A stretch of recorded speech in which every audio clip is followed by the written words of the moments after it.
Hello बच्चों, so welcome in my channel mystery of chemistry club. So आपको जैसा कि आज पता है कि आज हमारा थर्सडे है। आपको क्लियर है कि भाई मंडे, वेडनेसडे और फ्राइडे ये 3 दिन 11th और 9th के लेक्चर्स आते हैं। Tuesday, Thursday and Saturday 12th और 10th के लेक्चर्स आते हैं। ठीक है, तो आज थर्सडे के दिन के अकॉर्डिंग हम 12th का अपना अगला लेक्चर रिलीज कर रहे हैं। चैप्टर हमारा चल रही है 12th में कौन सा चैप्टर चल रहा है? Solid state. तो सॉलिड स्टेट चैप्टर में class 12th, solid state class 12th का चैप्टर यू नो दैट, और हमने अपने क्लास 12th के बैच का नाम क्या दिया हुआ है? सबशेल्स। ठीक है, and Aadhaar at the rate of 7। इसका ये मतलब हुआ कि हमने आधार यानी कि इस चैप्टर के आधार लेक्चर के 6 सीरीज ऑलरेडी रिलीज कर दिए हैं। आज हमारा 7वां सीरीज और आखिरी सीरीज रिलीज होने जा रहा है और इसके बाद हमारा सॉलिड स्टेट खत्म हो जाएगा। नाउ द क्वेश्चन इज कि सर आधार हो जाने के बाद क्या? तो आधार में हमने पूरे चैप्टर के कॉन्सेप्ट डिस्कस कर दिए, भाई इस चैप्टर में क्या क्या है, क्या क्या कॉन्सेप्ट है, कैसे कैसे क्या क्या चीजें होती हैं। उसके बाद हम प्रयास डिस्कस करते हैं, जहां पे प्रयास में हम इस चैप्टर के जितने कॉन्सेप्ट को सीखा है ना, उसको क्वेश्चन में इंप्लीमेंट करके टाइप्स ऑफ क्वेश्चन देखेंगे कि कितने तरह के क्वेश्चन हमारे एग्जाम के पॉइंट ऑफ व्यू से आ सकते हैं, चाहे वो जेईई मेंस से रिलेटेड हो, चाहे वो नीट से रिलेटेड हो, चाहे वो केवीपीवाई से रिलेटेड हो या आपके बोर्ड एग्जाम से रिलेटेड हो। और उसके बाद फिर हम लक्ष्य रिलीज करेंगे, जिसमें केवल और केवल हम आईटी एडवांस से रिलेटेड क्वेश्चंस को डिस्कस करेंगे, अच्छे लेवल के क्वेश्चंस को डिस्कस करेंगे। ठीक है, so this is all about the introduction, है ना। नाउ 7th लेक्चर में क्या है सर? तो यानी 6 सीरीज तक क्या हो चुका था, तभी तो 7th की बात करेंगे। तो हम कर रहे थे क्रिस्टल को पूरी तरह से समझने के बाद क्रिस्टल का क्लासिफिकेशन।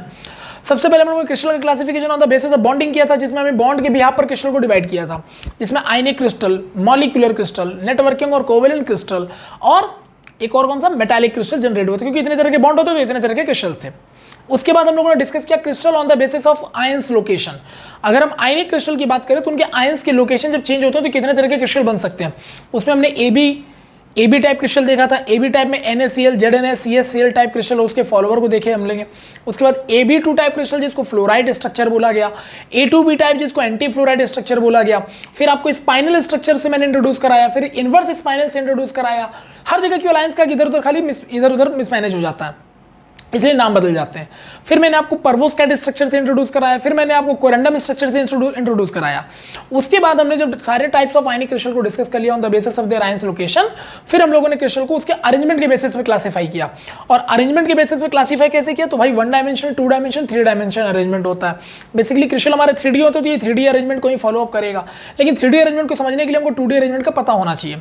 तो उसमें हमने HCP यानी हेक्सागोनल क्लोज पैकिंग कैसे बनता है वो, और CCP यानी क्यूबिकल क्लोज पैकिंग या FCC कैसे बनता है वो, उसका पूरा पैटर्न आपको लास्ट क्लास में पूरा डिस्कस कर दिया था डायग्राम के साथ, 3D डायग्राम के साथ। और आप कहोगे सर केवल SCP हेक्सागोनल क्लोज पैकिंग और FCC क्यों बताया, CCP क्यों बताया? क्योंकि यही हमारे सिलेबस में और तो कोई है नहीं, मैंने शुरू में बता दिया था आपको। और इवन दैट मैंने आपको एक्स्ट्रा पॉइंट ऑफ व्यू से हेक्सागोनल का पैकिंग एफिशिएंसी भी निकालना सिखाया था, जो कि सबसे बड़ी बात है। ठीक है, सो अभी तक हम लोगों ने लास्ट अपने एपिसोड में ये देखा था। आज का एपिसोड उसके आगे चलेगा। आगे क्या सर? तो जब हम हर तरह की चीजें क्रिस्टल को समझ चुके, तो अब हम बात करेंगे क्रिस्टल में किस तरह के डिफेक्ट्स आते हैं, यानी इम्परफेक्शन इन क्रिस्टल्स। क्वेश्चन आपके दिमाग में आएगा कि सर इम्परफेक्शन इन क्रिस्टल क्यों? तो अगर हमारा अगला क्लासिफिकेशन बात करें तो हम क्रिस्टल को क्लासीफाई करने जा रहे हैं केस 4 के अकॉर्डिंग। बॉन्ड के बेसिस पर एक बार हुआ, आयंस के लोकेशन के बेसिस पर एक बार हुआ, और अरेंजमेंट के बेसिस पर एक बार हुआ। तो 3 बार हो चुका। चौथा केस हमारा है कि हम यहाँ डिस्कस करने जा रहे हैं imperfection in crystal.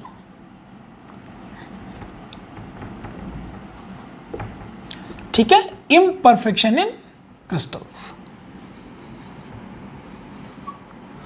Now the question is कि आपके दिमाग में आके सर कि क्रिस्टल में इम्परफेक्शन, ये तो गलत बात हो गई। आपने तो पहले पढ़ाया था कि क्रिस्टल में जो क्रिस्टल जो होते हैं बेसिकली काफी सॉलिड और टफ बॉडी होते हैं, फिर इम्परफेक्शन कैसे आ गया? देखो, इम्परफेक्शन आने के पीछे रीजन ये है कि अगर हम थर्मोडायनेमिक्स से 3rd लॉ को जानते हैं, अब चूंकि आप 12th के बच्चे हो तो आप लोगों ने थर्मोडायनेमिक्स तो जरूर पढ़ा होगा।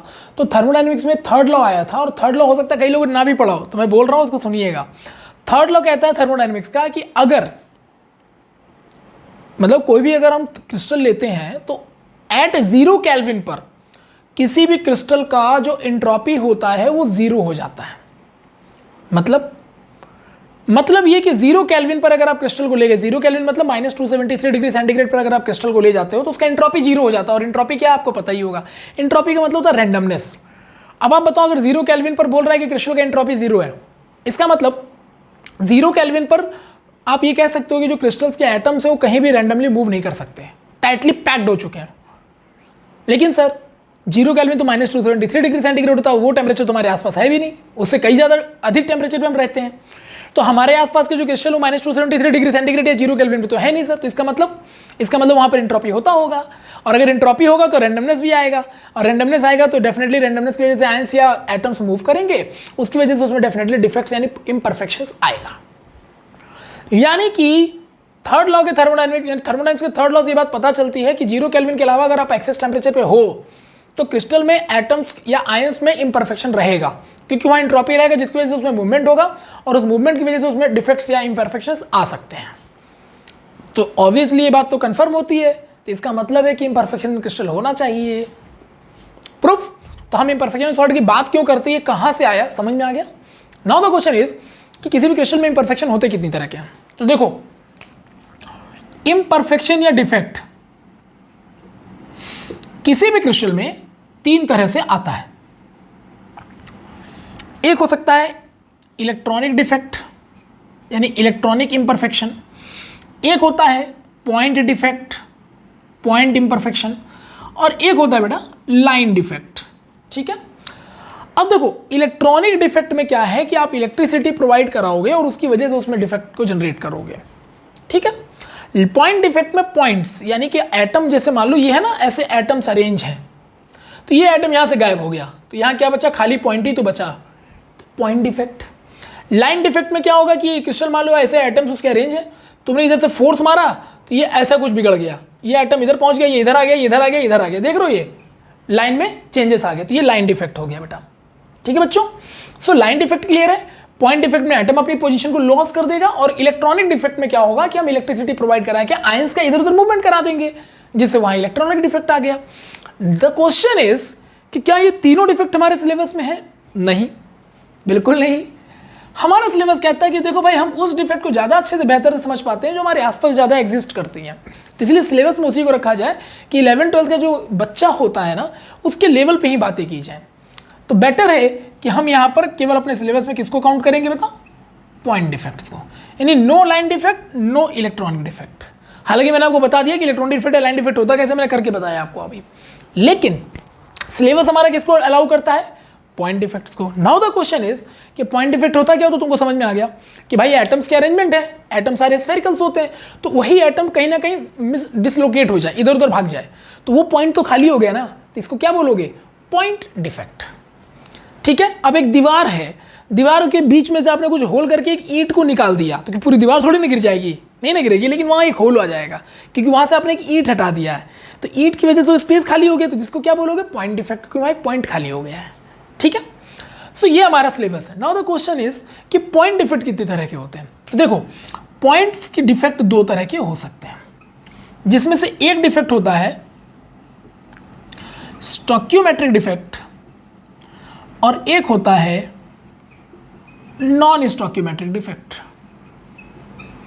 ठीक है, स्टोक्योमेट्रिक या नॉन स्टोक्योमेट्रिक का मतलब क्या होता है, स्टोक्योमेट्रिक का मतलब हो गया एक तरीके से, कई लोग इसको स्टोशियोमेट्री भी बोलते हैं, तो it is up to you, आप जो बेटर बोलना चाहें। मेरी इंग्लिश कमजोर है तो मैं स्टोक्योमेट्रिक बोल दे रहा हूं। ठीक है, so stoichiometric defect and non stoichiometric defect. Stoichiometric का मतलब होता है किसी भी पर्टिकुलर क्रिस्टल या किसी भी तरह के ऑब्जेक्ट का एक पैटर्नल अरेंजमेंट, एक पैटर्न वे में अरेंज होना, तो स्टोक्योमेट्रिक यानी कि उस क्रिस्टल का एक अरेंजमेंट। नॉन स्टोक्योमेट्रिक मतलब अब वो एक प्रॉपर पैटर्न में अरेंज नहीं है।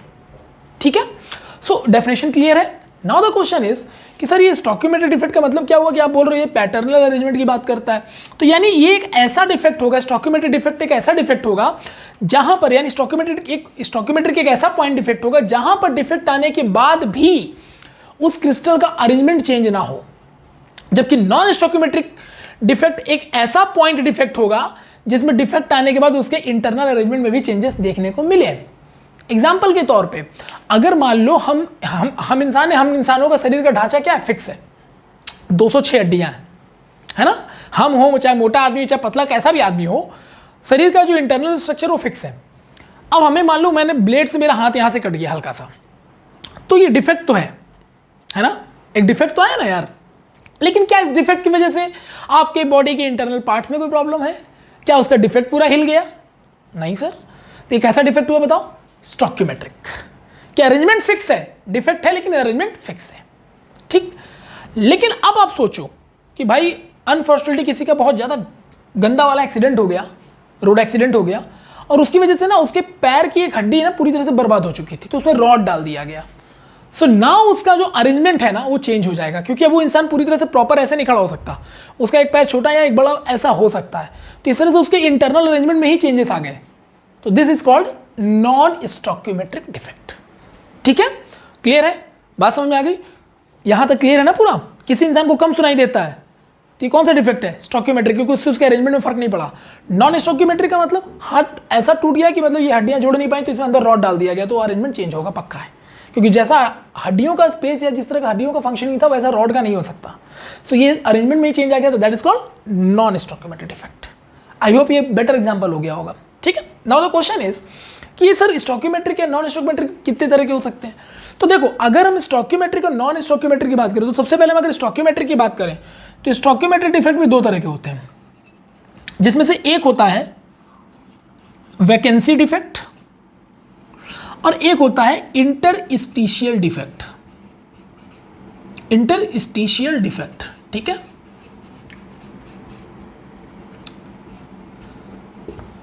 क्लियर हो गया? और याद रखिएगा, कई बार एग्जाम में ऐसा पूछा गया, आईआईटी वालों ने बहुत ज़्यादा पूछते हैं यार, स्टोकियोमेट्रिक डिफेक्ट को ना याद रखिएगा इंट्रिंसिक या फिर थर्मोडायनेमिक डिफेक्ट भी कहा जाता है। ठीक है, इंट्रिंसिक या फिर थर्मोडायनेमिक डिफेक्ट भी कहा जाता है। क्वेश्चन आप करोगे सर ऐसा क्यों? देखिए, स्टोकियोमेट्रिक डिफेक्ट को ही इंट्रिंसिक इसलिए कहते हैं, इंट्रिंसिक का मतलब होता है इंटरनल।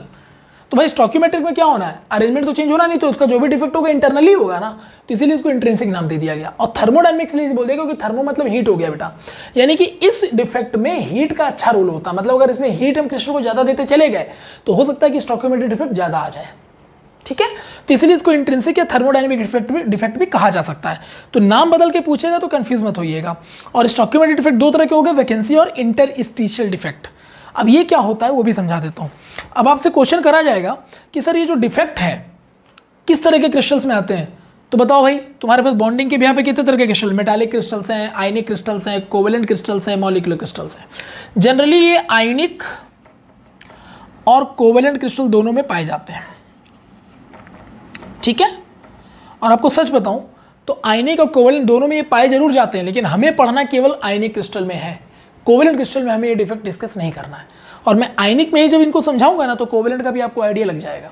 फर्क इतना है कि आयंस होगा या कोवेलेंट होगा, तो यहाँ आयंस नहीं होगा, दैट्स अ सिंपल थिंग।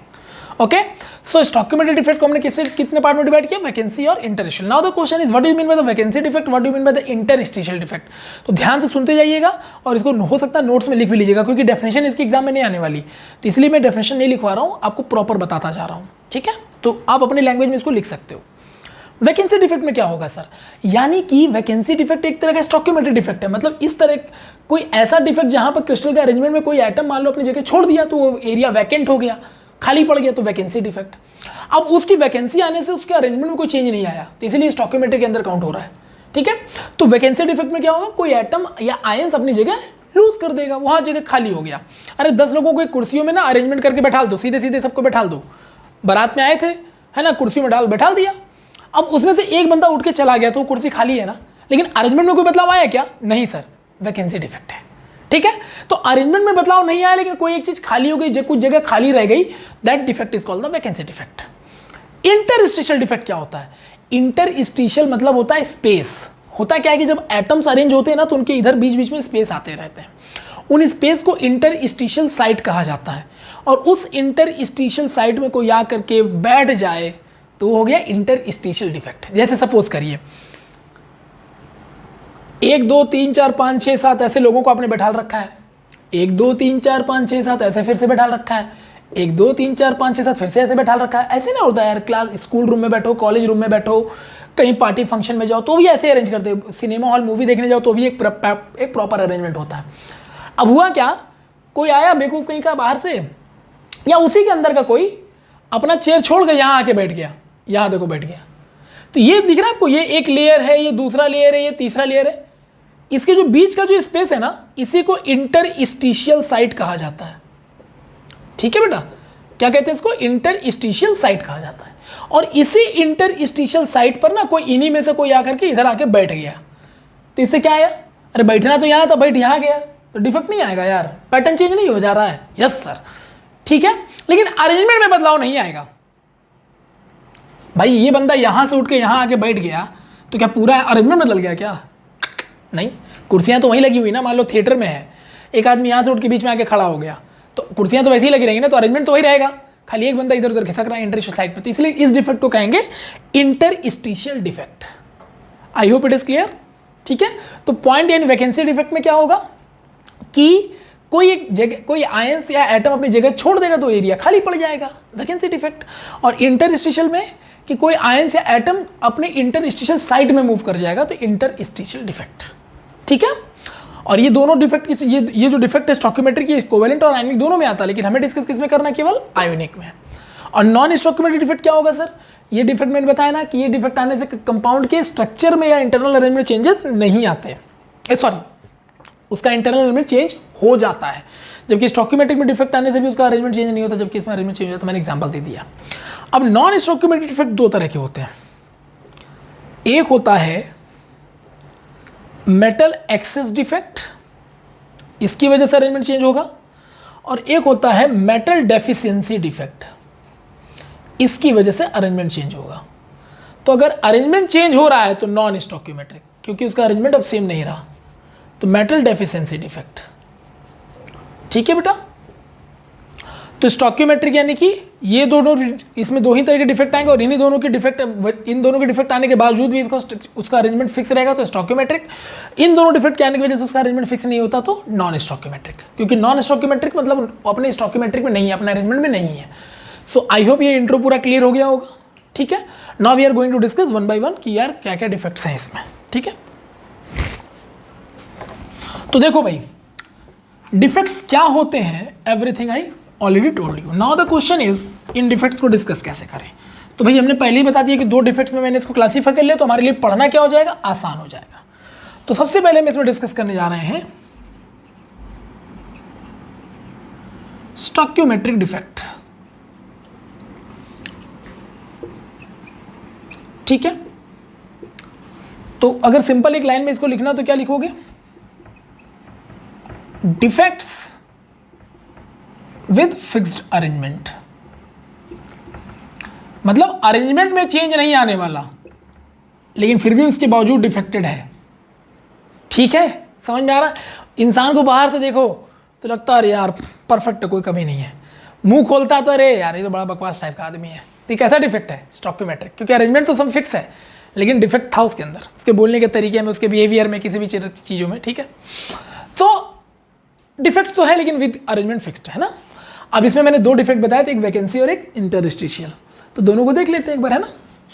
तो देखो भाई, स्टोइकियोमेट्रिक में जो वैकेंसी डिफेक्ट होता है, इसका सबसे बेस्ट एग्जांपल है Schottky defect. Schottky is the name of the scientist जिन्होंने इस डिफेक्ट को पहली बार देखा था प्रैक्टिकल वे में, तो उन्हीं के नाम से इसका डिफेक्ट आ गया शॉटकी डिफेक्ट। अब ये होता क्या है सर? तो देखो भाई, मैंने पहले बता दिया कि वैकेंसी डिफेक्ट हो या चाहे इंटरस्टिशियल डिफेक्ट हो, यानी स्टोइकियोमेट्रिक का कोई भी डिफेक्ट हो, आयनिक और कोवेलेंट दोनों में आता है, लेकिन हमें डिस्कस केवल किस में करना? आयोनिक में। तो लेट्स एग्जांपल टेक, हम एक आयनिक क्रिस्टल का एग्जांपल ले रहे हैं, तो एग्जांपल ले रहे हैं, ध्यान से देखना। तो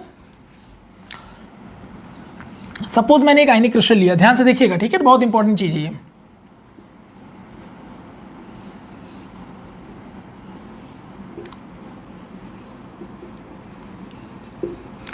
और इतना बढ़िया आपको प्रैक्टिकल दिखा दूंगा ना कि आपको कुछ लिखने की जरूरत ही नहीं, आप खुद ही समझ जाओगे ये क्या है। देखो भाई, ये आयनिक क्रिस्टल है, इसलिए मुझे दो डिफरेंट आयंस यानी केटायंस और एनायंस लेने पड़े। तो this is the example of the ionic crystal. ये सब आपस में इंटरमॉलिक्यूलर अट्रैक्शन इनका होगा, क्योंकि कूलम्बिक फोर्स यानी कि इलेक्ट्रोस्टैटिक फोर्स लगा होगा यहाँ पे, जिससे ये बंधे हुए होंगे और काफी स्ट्रांग होंगे। ठीक है यहाँ तक? ठीक है बेटा, डन। अब हुआ क्या ना कि भाई ये एक आयनिक क्रिस्टल था, फिक्स पैटर्न में ऐसा होना चाहिए था, लेकिन अगर 0 केल्विन पर होगा according to thermodynamics third law, तभी ऐसा होगा परफेक्ट, नहीं तो टेम्परेचर बढ़ने से डिफेक्ट आते हैं। तो हुआ क्या ना कि भाई बाहर से इसको कहीं से टेम्परेचर मिलता ही रहता, ऑब्वियसली रूम टेम्परेचर भी 25 डिग्री है यार, तो टेम्परेचर मिलेगा। अब इसको मिला, तो मिलने के बाद जब मैंने एक्चुअल में एक्सरे ऑब्जर्वेशन किया ना, तो 0 केल्विन में तो ऐसा था, लेकिन टेम्परेचर बढ़ा, जिस नॉर्मल टेम्परेचर जिसमें इंसान रहते उस टेम्परेचर पे जब ये आया तो ये कुछ ऐसा दिखाई दिया। कैसा देखिएगा,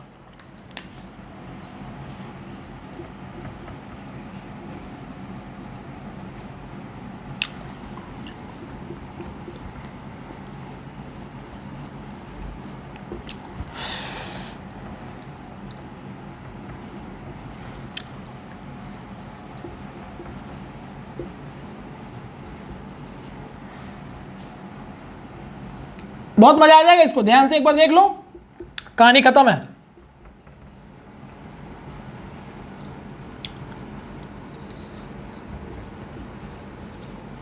ये देखिए बना दिया।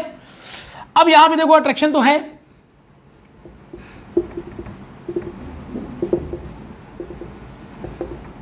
ठीक है, but the problem is that कि भैया ये जो मैंने ऐसे करके क्रॉस कर रखा है ना, इस तरह से साइन बना रखा है, ये भैया ये खाली है।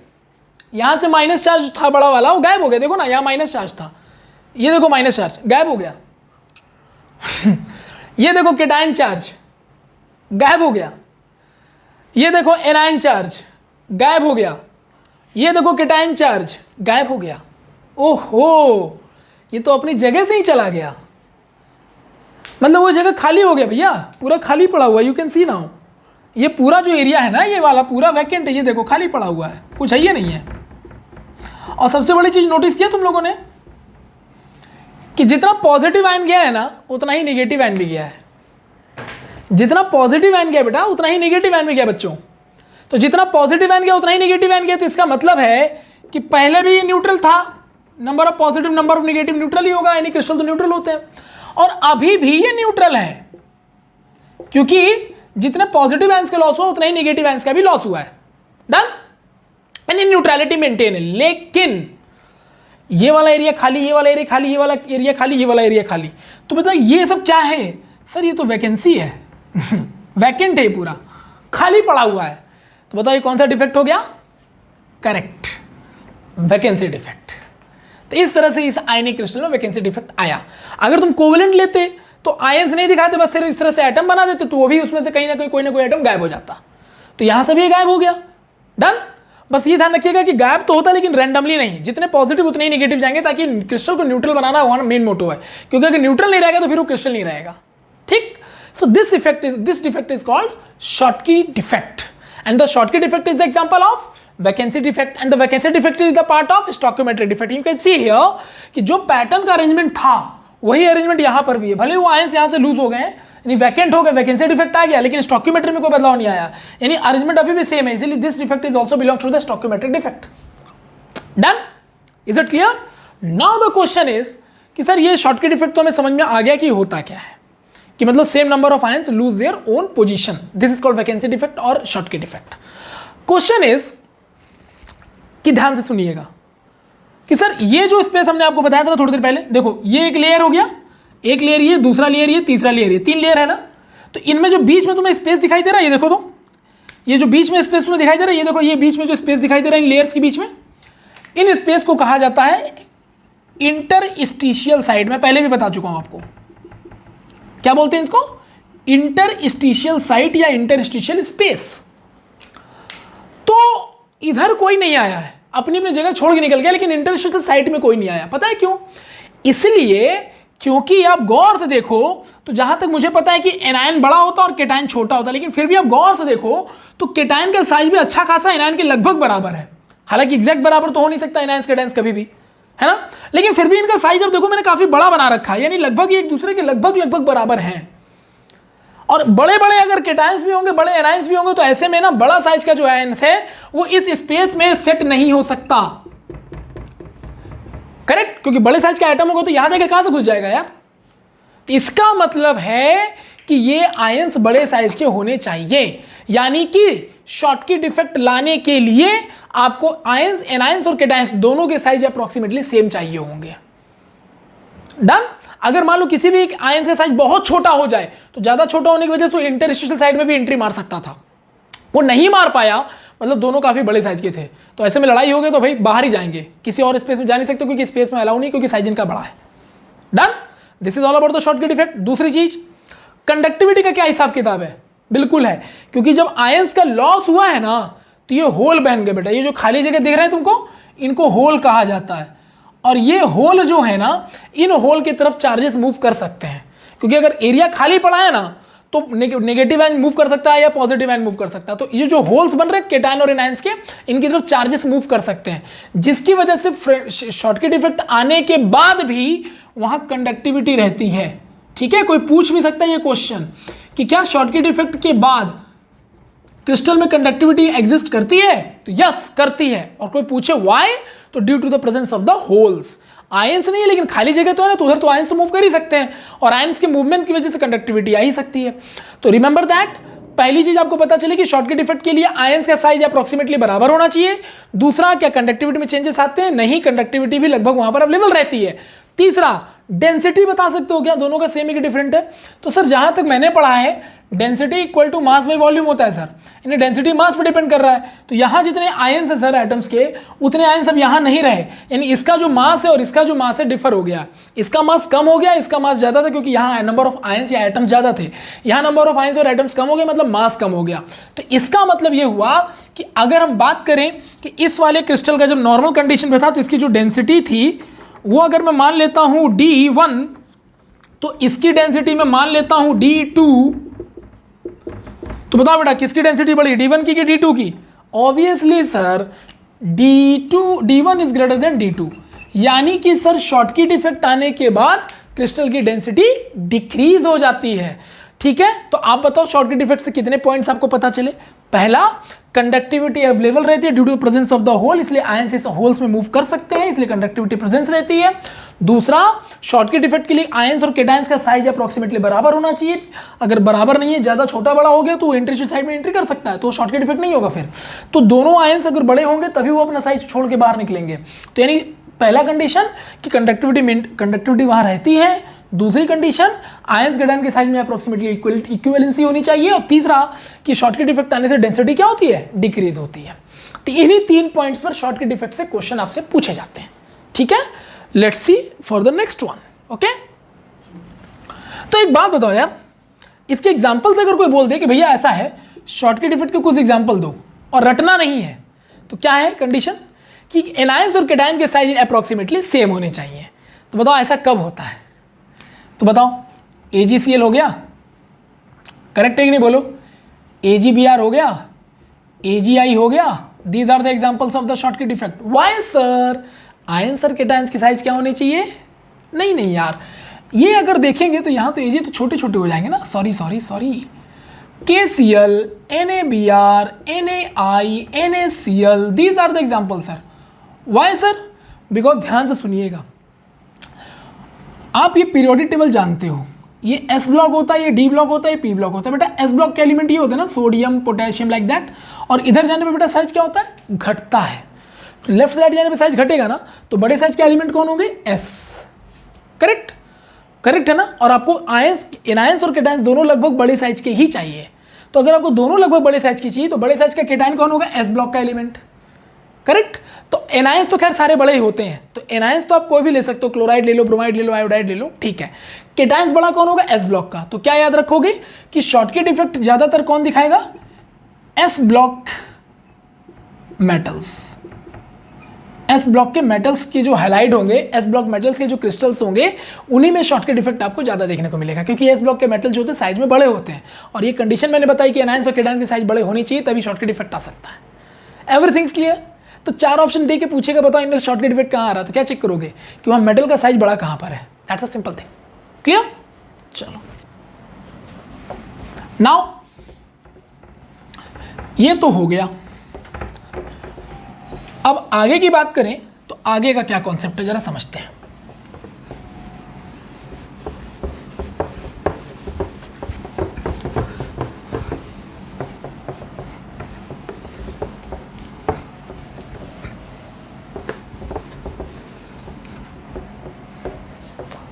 नाउ अगला जो है भाई स्टॉकियोमेट्रिक डिफेक्ट, स्टॉकियोमेट्रिक दो तरह का था ना, वैकेंसी और इंटरस्टिशियल। वैकेंसी का एग्जांपल शॉर्ट की हो गया।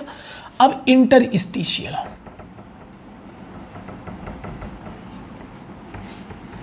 तो इंटरस्टिशियल डिफेक्ट जो स्टॉकियोमेट्रिक का दूसरा पार्ट होता है, इसका सबसे बेस्ट एग्जांपल हमारे पास है फ्रैंकल डिफेक्ट। ठीक है, Frenkel defect. Now the question is ये कैसा, और देखते हैं। और इंटरस्टिशियल तुम्हें समझ में आ गया होगा कि यहाँ इंटरस्टिशियल साइट में घुसेगा, है ना, देखना। और आयनिक क्रिस्टल में होता तो आयनिक क्रिस्टल ही लेंगे। अब जरा एक चीज गौर करना तुम लोग, कुछ डिफर किया मैंने, बताओ कुछ चेंज नजर आ रहा है आप लोगों को? हाँ या ना बोलो। हाँ सर, क्या चेंज नजर आया?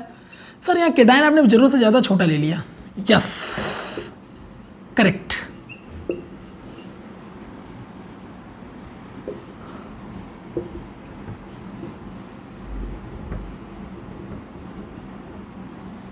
यस, केटायन जरूरत से ज़्यादा छोटा ले लिया। अब बताओ ये जो बीच वाले स्पेस होते हैं क्या होते हैं?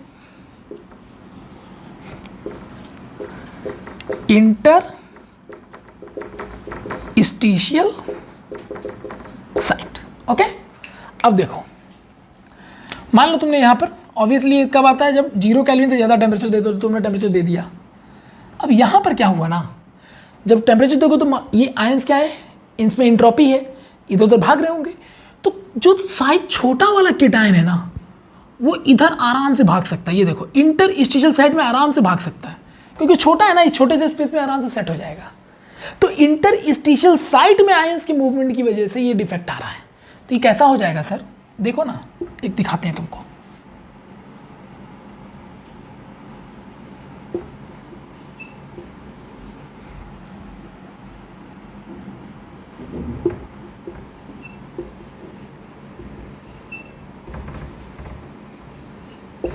अब हमें लगता है तुम्हें समझ में आ गया होगा, ज़्यादा लड़ाई झगड़ा करना नहीं है ना? ठीक है, अब देखो यहाँ पर आ गया खाली जगह, ये सब वैकेंट स्पेस है। तो सर यहाँ वाले केटायन गए कहाँ? तो ये वाला इधर आ गया। ठीक है, मान लो ये वाला इधर आ गया और ये वाला मान लो इधर आ गया। यू कैन सी नाउ,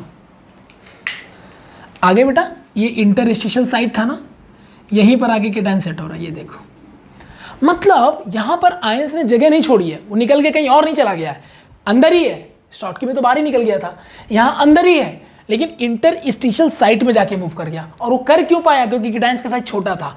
पिछले शॉर्टकी केस में क्या था, दोनों के साइज बड़े थे, तो इतने छोटे से इंटरस्टिशियल साइट में मूव नहीं कर पाते, इसलिए सरफेस से बाहर ही निकल गए। लेकिन यहाँ पर क्या है कि साइड तो छोटा ही है, लेकिन आयंस भी छोटा है, इस वजह से उनका मूवमेंट आसान हो गया। सर एनायंस क्यों नहीं गए? अरे एनायंस का साइज बड़ा होता, नहीं जा पाएंगे, सेट नहीं हो पाएंगे।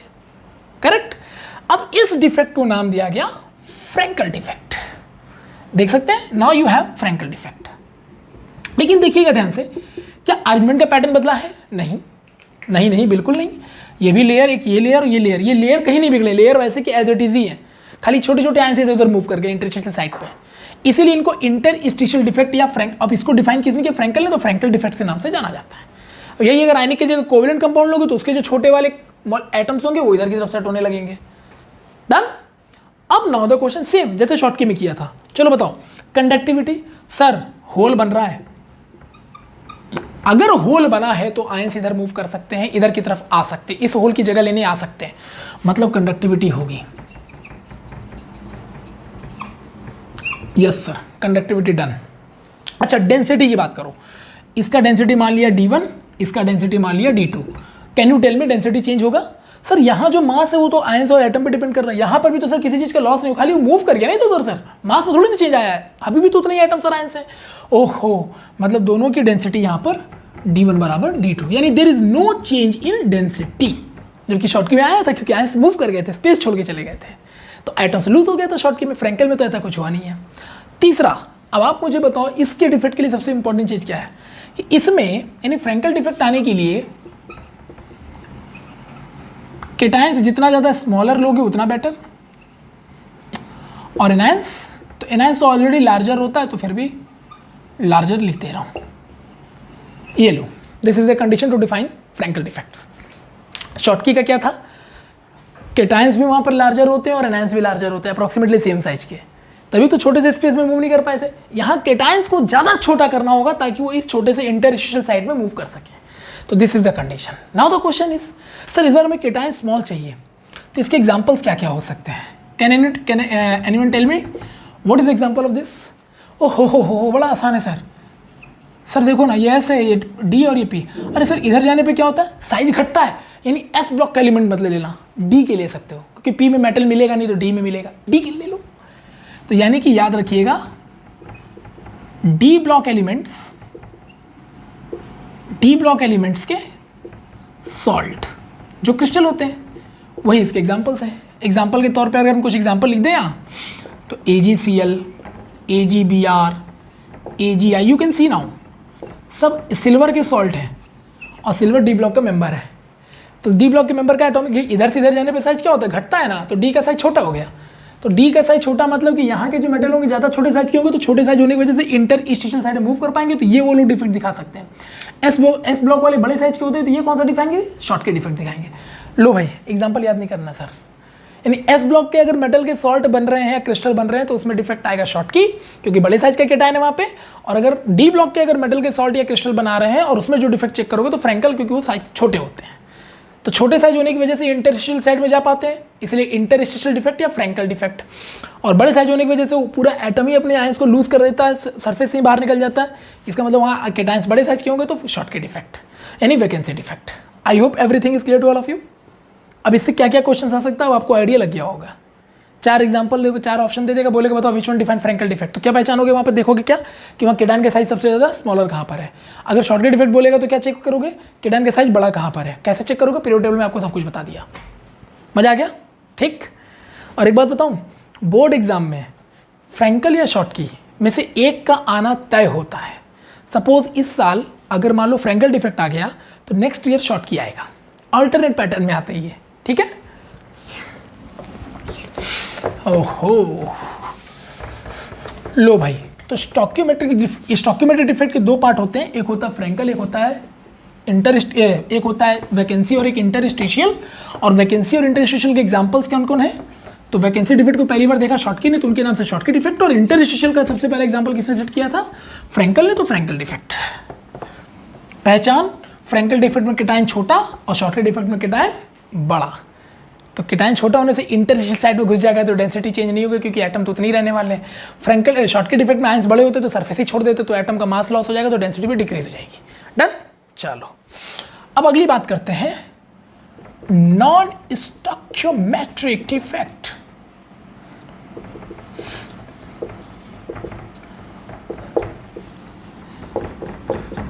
डेफिनेशन की रिक्वायरमेंट तो है नहीं, क्योंकि मैंने बता दिया स्टोकियोमेट्रिक में क्या हो रहा है, डिफेक्ट तो आ रहा है लेकिन अरेंजमेंट फिक्स है। नॉन स्टोकियोमेट्रिक अब अरेंजमेंट नहीं रहा, मतलब यहाँ डिफेक्ट आएगा लेकिन अरेंजमेंट में भी बदलाव आएगा, ठीक है। और इसके मैंने 2 पार्ट आपको बताए थे, कौन कौन से, एक बताया था metal excess defect. Metal access मतलब मेटल के आयंस, भाई मेटल कौन बना रहा है, भाई आयनिक क्रिस्टल पे आप पढ़ रहे हो, और आयनिक क्रिस्टल में मेटालिक किसको मानते हो, पॉजिटिव आयंस को, मतलब मेटल एक्सेस डिफेक्ट मतलब पॉजिटिव आयंस वहाँ पर एक्सेस हो जाएंगे, इसकी वजह से डिफेक्ट आ जाएगा और अरेंजमेंट बदल जाएगा, तो नॉन स्टोकियोमेट्रिक डिफेक्ट हो गया। अब मेटल एक्सेस डिफेक्ट के भी 2 तरीके होते हैं एक्चुअली में, तो भी मैं बताऊंगा। तो मेटल एक्सेस डिफेक्ट का सबसे पहला तुमको एक पैटर्न बताते हैं केस 1 का, ठीक। देखो केस 1 में मेटल एक्सेस डिफेक्ट हम कैसे ला रहे हैं, मतलब मेटल के आयंस अचानक से ज़्यादा कैसे हो जा रहे हैं, ठीक है। Let's take one example. Example किसका लेंगे, तो आयनिक क्रिस्टल का, क्योंकि सारे एग्जाम्पल हमारे आयनिक के लिए रिलेट कर रहे हैं हमारे सिलेबस के अकॉर्डिंग। तो मैंने एक आयनिक क्रिस्टल ले लिया,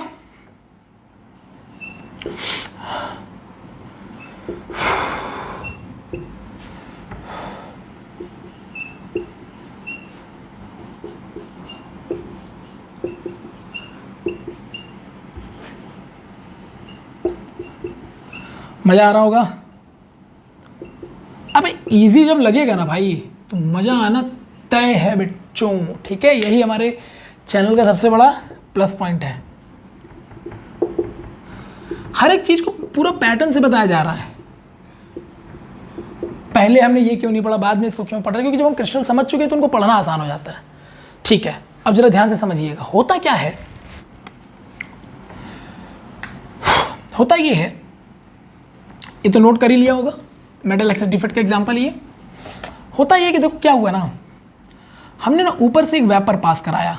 अब ध्यान से सुनिएगा, ये जो क्रिस्टल है ना, इसमें जो एनायंस है बेटा वो क्लोराइड के हैं और जो केटायंस हैं वो सोडियम के हैं।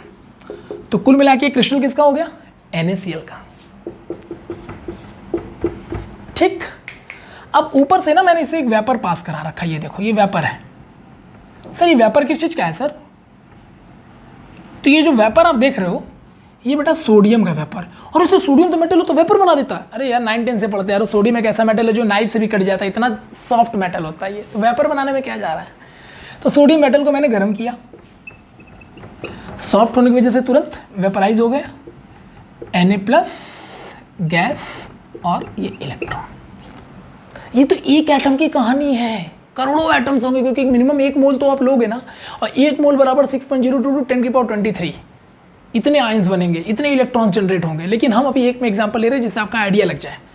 अब देखो हुआ क्या ना, ये वेपर यहाँ से जा रहे हैं, तो जब सोडियम के वेपर जा रहे होते हैं ना, तो इनको दिखता रहे यार यहाँ तो माइनस चार्ज वाले क्लोराइड आयन है, खट से पकड़ खींच लेता है, ये देखो।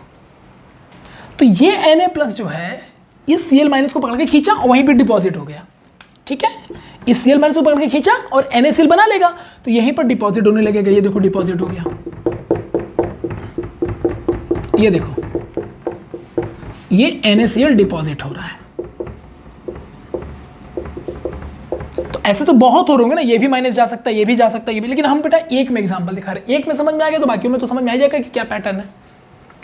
तो ये Cl यहां से निकला और डिपॉजिट हो गया। अरे सर तो ये एरिया तो खाली हो गया सर, खाली, ये देखो ये पूरा एरिया खाली। अब इस माइनस जो खाली हुआ है ना, इसको पूरा करने के लिए सोचता है कि इस क्लोरीन माइनस के निकलने से लॉस हो गया माइनस चार्ज का, तो न्यूट्रलिटी बर्बाद हो जाएगी, तो उसकी जगह पूरी करने आता है इलेक्ट्रॉन। ये देखिए, मतलब Cl यहां से निकला, ठीक है बेटा, Cl- इधर चला गया Na+ के साथ, तो डिपॉजिट हो गया NaCl बन करके, और उसके जो माइनस चार्ज खाली हुआ ना, उसकी जगह एक इलेक्ट्रॉन आ गया। ऐसा हर माइनस वाले एरिया में होगा। अब तुम मुझे बताओ, क्या इलेक्ट्रॉन इतना बड़ा आयंस बनाता है? अरे सर इलेक्ट्रॉन तो बहुत टाइनी पार्टिकल, आंखों से नहीं दिखता है सर। तो यानी ये जो एरिया आपको इतना बड़ा दिख रहा है ना, ये लगभग ऐसा मान लेते हैं, फिर भी मैंने काफ़ी बड़ा बना दिया है। ये देखिए ऐसा हो गया, इतना छोटा सा एरिया। इलेक्ट्रॉन चार्ज क्या है यार, माइनस का एक इलेक्ट्रॉन 1.6 × 10⁻⁻19 कूलम, बहुत कम है। और ये इतना पावर में कैपेबल नहीं है कि न्यूट्रलिटी पूरा प्रॉपर लेवल पे मेंटेन कर दे। तो ये एरिया बहुत छोटा हो गया, जिसकी वजह से क्या हुआ ना, अगल बगल के जो केटायंस हैं वो एनायंस को खींचने लग जाएंगे। ये देखो ये खींच रहे हैं, खींचने लगे है ना, तो खींचने से क्या होगा, शेप बिगड़ गया, नॉन स्टोइकियोमेट्रिक बिगड़ गया शेप। और एक चीज़ गौर करो, ऐसे अगर बेटा एक माइनस चार्ज यहाँ Na+ जाके NaCl डिपॉजिट कर देगा सरफेस पर, और हर जगह माइनस माइनस की जगह इलेक्ट्रॉन आएगा, तो क्या हुआ, पॉजिटिव आयंस वहाँ पर एक्सेस रह जाएंगे, क्योंकि पॉजिटिव आयन तो जा ही नहीं रहा है। तो पॉजिटिव आयंस वहाँ पर एक्सेस में रह जाएंगे, क्योंकि सारे माइनस तो सोडियम का वेपर खींच के ले जाएगा, तो खाली पॉजिटिव आयंस तुम्हारे वहाँ पर एक्सेस में दिखाई देंगे। तो बताओ पॉजिटिव आयंस यानी मेटल आयंस एक्सेस हो गया कि नहीं हो गया, क्योंकि माइनस क्लोराइड का तो लॉस हो रहा है, उसकी जगह इलेक्ट्रॉन, और इलेक्ट्रॉन क्या कर लेगा, डन। तो इस तरह से मेटल आयंस यहां पर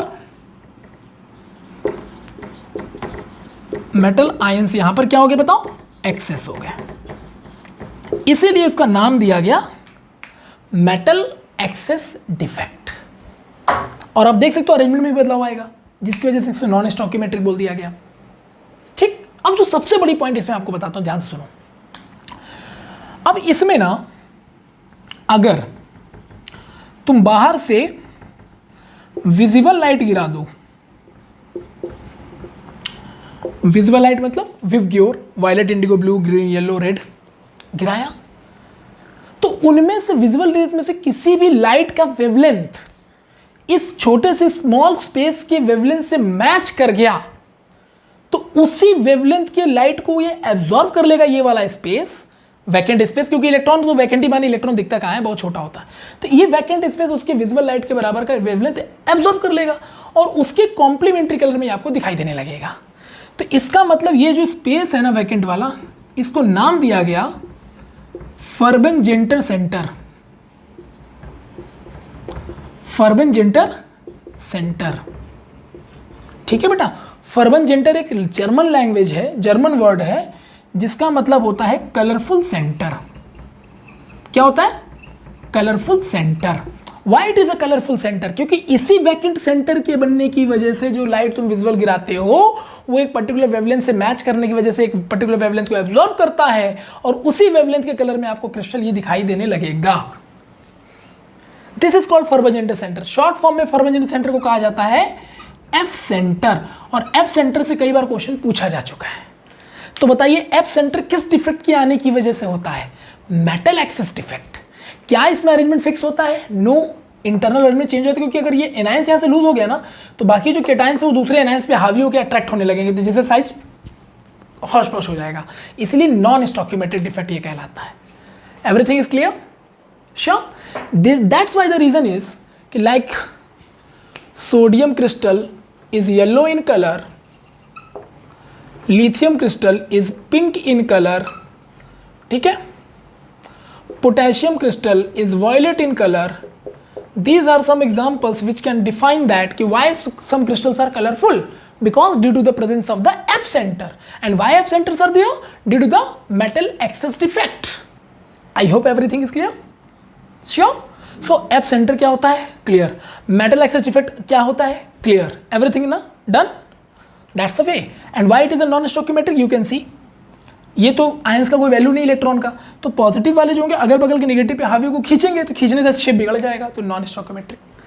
ठीक है, चलिए। तो ये था हमारे पास मेटल एक्सेस डिफेक्ट का एक एग्जांपल। नॉन स्टॉकियोमेट्रिक डिफेक्ट क्यों था वो भी समझ में आ गया। और नॉन स्टॉकियोमेट्रिक डिफेक्ट का सबसे बढ़िया एग्जांपल क्या है? Metal excess defect. और मेटल एक्सेस डिफेक्ट का एग्जांपल आपको मैंने दे दिया कि मेटल एक्सेस डिफेक्ट आता कैसे है, और ये नॉन स्टॉकियोमेट्रिक क्यों होता वो भी बता दिया आपको।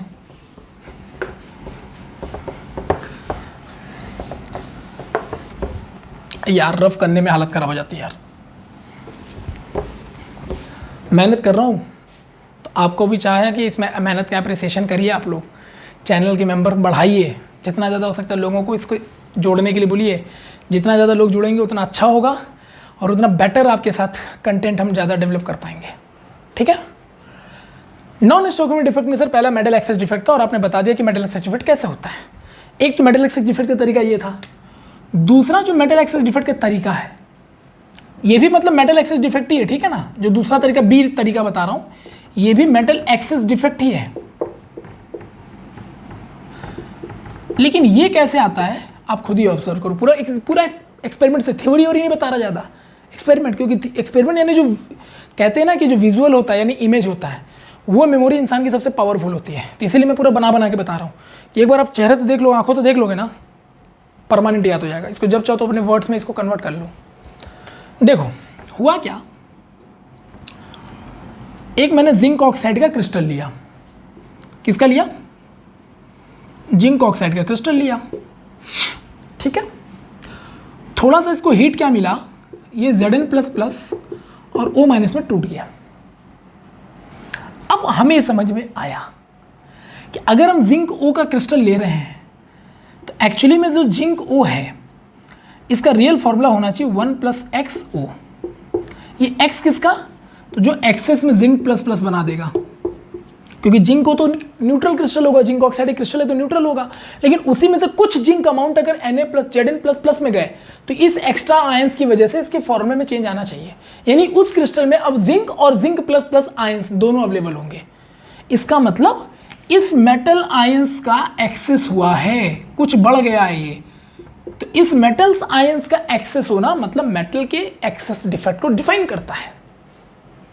जबकि जिंक को जो होता है ये व्हाइट कलर का क्रिस्टल है, जबकि Zn+ आयन जो कलर दिखाता टूटने के बाद वो उसको येलो कर देता है। क्या कर देता है? येलो कर देता है। तो इसी मेटल आयंस के एक्सेस होने की वजह से कलर येलो हुआ होगा, और कलर व्हाइट से येलो हुआ मतलब डिफेक्ट तो आया है। ठीक है, देखो कैसे।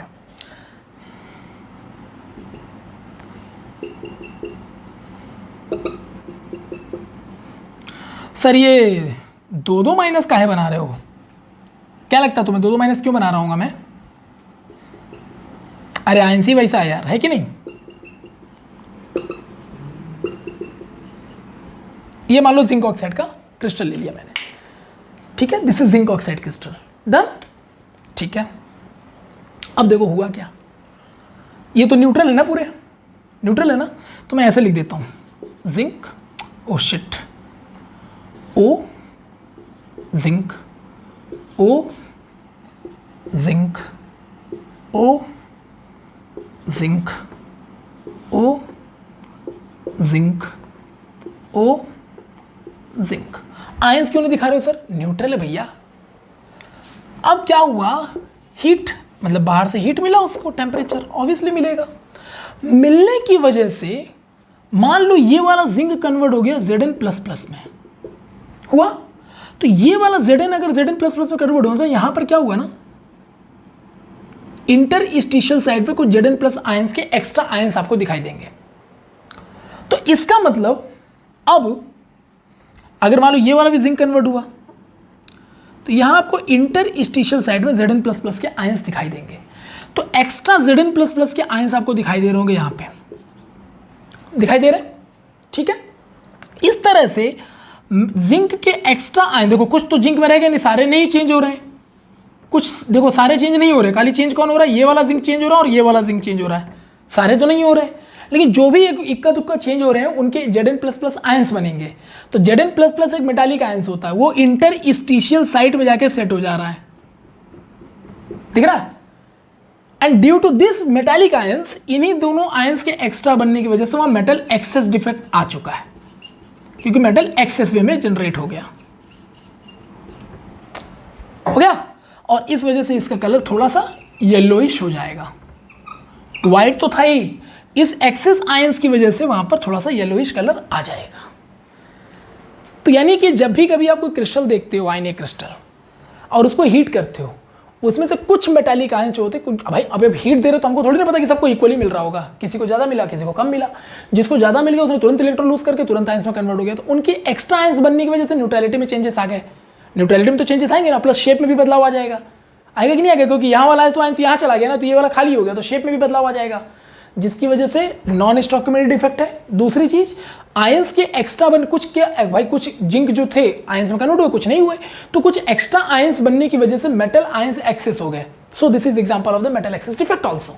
तो इस तरह से भी मेटल एक्सेस डिफेक्ट लाया जा सकता है या आता है क्रिस्टल के अंदर, and this is the one of the best example for the metal excess defect. Done, sure.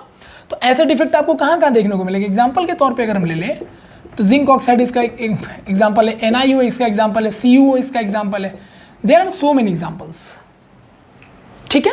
तो I hope it is clear. लेकिन ये जो मेटल एक्सेस डिफेक्ट है ना, ये जनरली एग्जाम में पूछता नहीं, IIT को छोड़ के बोर्ड एग्जाम में ये सब नहीं आता, ठीक है। लो भाई, तो मेटल एक्सेस डिफेक्ट का भी डिस्कशन ओवर हो गया। और नॉन स्टॉकियोमेट्रिक डिफेक्ट के अंदर इसको क्यों ला रहे हैं? तो नॉन स्टॉकियोमेट्रिक डिफेक्ट के अंदर हम इसको इसलिए ला रहे हैं क्योंकि भैया शेप बदल रहा था, नहीं बदलता तो हम नहीं लाते, शेप बदल गया तो उसमें मेरी क्या गलती भाई। Done, okay. Non stoichiometric defect में 2 डिफेक्ट मैंने आपको बताया थे, मेटल एक्सेस और मेटल डेफिशिएंसी। तो नॉन स्टॉकियोमेट्रिक डिफेक्ट का अगला पार्ट है, तो नॉन स्टॉकियोमेट्रिक डिफेक्ट 2 तरह से है, मेटल एक्सेस और मेटल डेफिशिएंसी। तो मेटल एक्सेस के भी 2 पार्ट आपको बता दिए।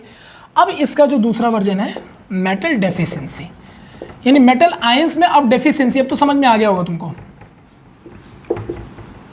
मतलब मेटल आयंस में कमी आ जाएगी। अभी तक तो ज़्यादा हो रहा था, अब कमी आ जाएगी, और उसकी वजह से भी उसका अरेंजमेंट बदलेगा। So it is also non stoichiometric defect, correct. अब सर ये कैसे आता है, मेटल डेफिशिएंसी कैसे होता है, और देखते हैं।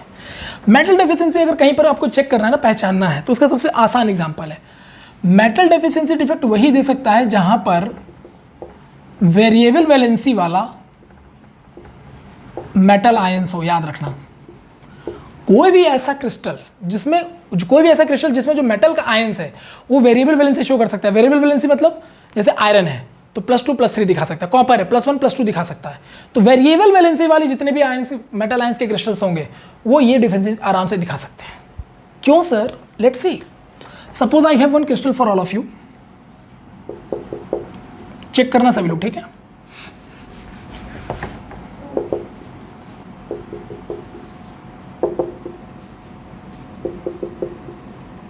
ठीक है,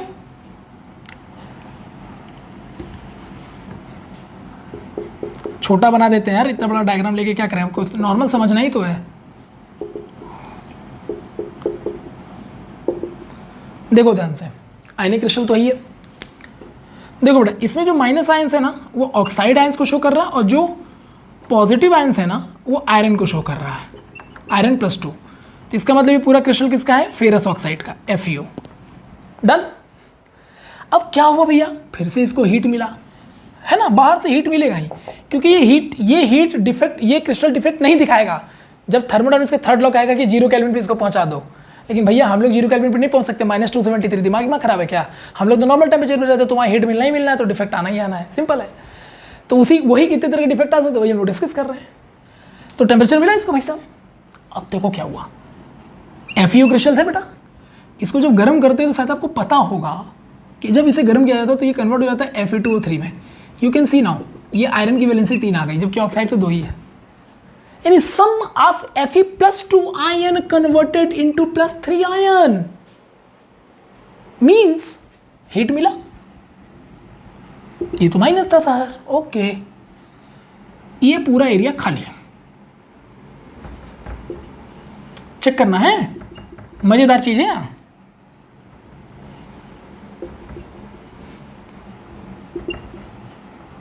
ये भी एरिया खाली, ठीक। अब देखो क्या हुआ भाई, जो यहां वाला खाली हुआ ना वो यहां कहीं इंटरस्टिशियल साइड पे आकर के ये बना रहा है, ये जो खाली हुआ बेटा ये भी कहीं आकर के ये बना रहा है। सर ये तो 2 वाले आयरन थे, 3 में कैसे चलेगा सर? अरे भैया ये क्या बन गया, Fe++ में कन्वर्ट हो गया, फेरिक में ये भी क्या बन गया, Fe+3 में कन्वर्ट हो गया। ओके, सम Fe+2 ions converted into Fe+++। सही है।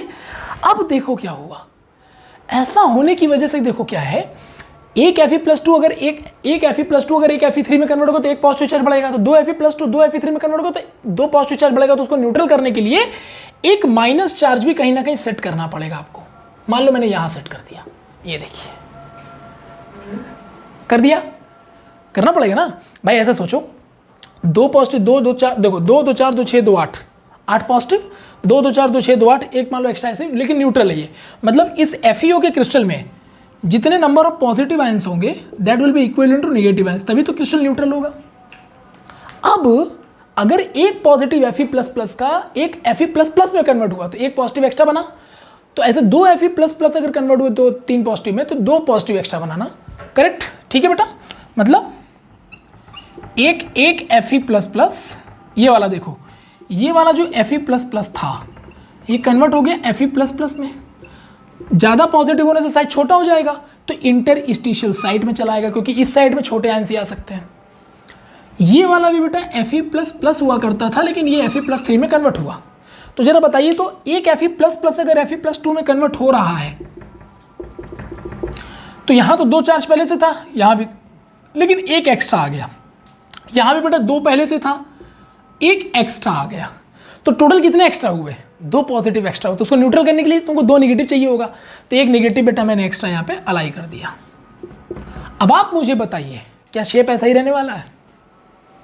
अब सर ये 2 नेगेटिव एक्स्ट्रा आने की वजह से तो ये पॉजिटिव वाला इसके इधर अट्रैक्ट करेगा या इससे अट्रैक्ट होगा, तो इससे पूरा जो शेप है ना सर बिगड़ जाएगा, मजा नहीं आया। क्योंकि सर देखिए पहले एटम इस लाइन से अरेंज थे, अब क्या हुआ, एक एक्स्ट्रा नेगेटिव आयंस आ गया, फिर Fe+3 आयंस भी छोटा होकर के इंटरस्टेशियल में चला गया, तो पूरा अरेंजमेंट ही बिगड़ गया सर। तो नॉन स्टॉकियोमेट्री डिफेक्ट है। और यहाँ वाला Fe++ खाली हो गया, यहाँ वाला भी Fe++ खाली होगा, क्योंकि वही Fe++ तो Fe+++ में चला गया है, तो यहाँ पर वैकेंसी आ गई बेटा, यानी ये होल हो गया, खाली हो गया। ये भी बेटा होल हो गया, खाली हो गया। दैट्स वाई हम ये कह सकते हैं कि भाई मेटल आयंस का लॉस हुआ है।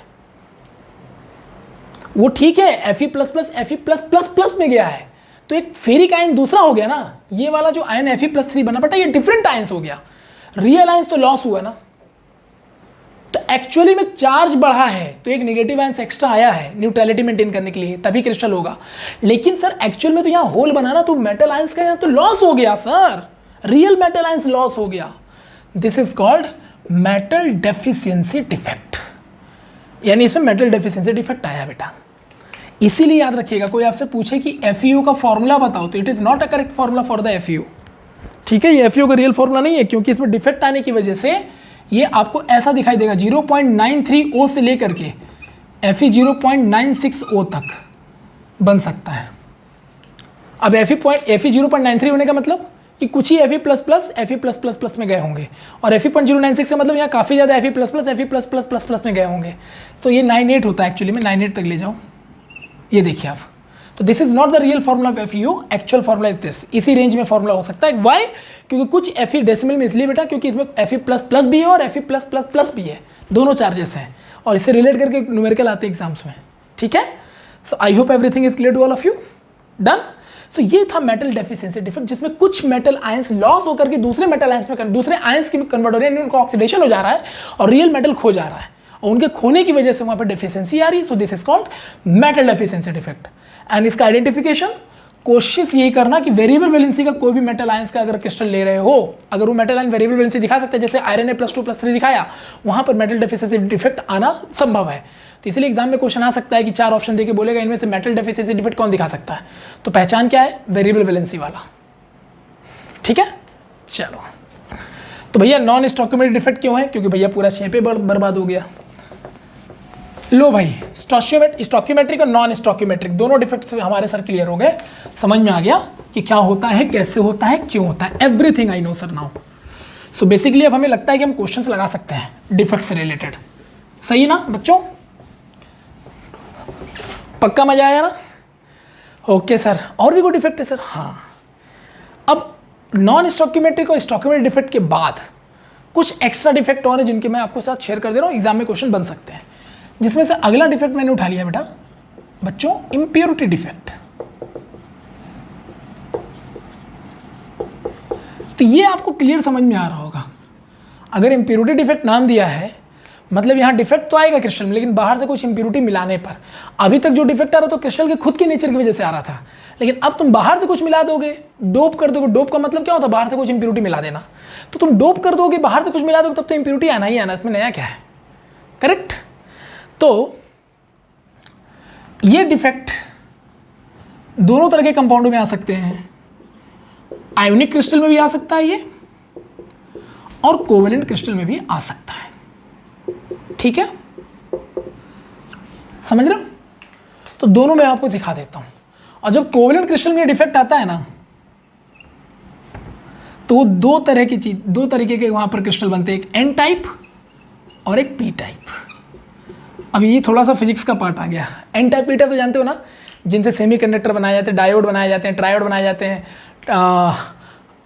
रेक्टिफायर बनाया जाता है, half wave rectifier, full wave rectifier, amplifier, ये सब इनको बनाने में, ये सब बनाने में काम आता है। आपको पता है डेली लाइफ में ये सब चीज़ें यूज होती है, फिजिक्स में आपने पढ़ा होगा। और आयनिक क्रिस्टल में भी आता है ये। कैसे? तो इम्प्योरिटी मिलाएंगे बाहर से, उसकी वजह से डिफेक्ट आ जाएगा। एग्जाम्पल सर, आओ देखते हैं मजे से।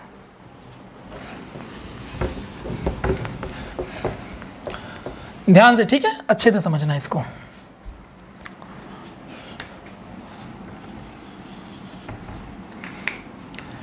पहले मैं देखता हूं इन आयनिक क्रिस्टल, ठीक है। केस 1 ले लेता हूं।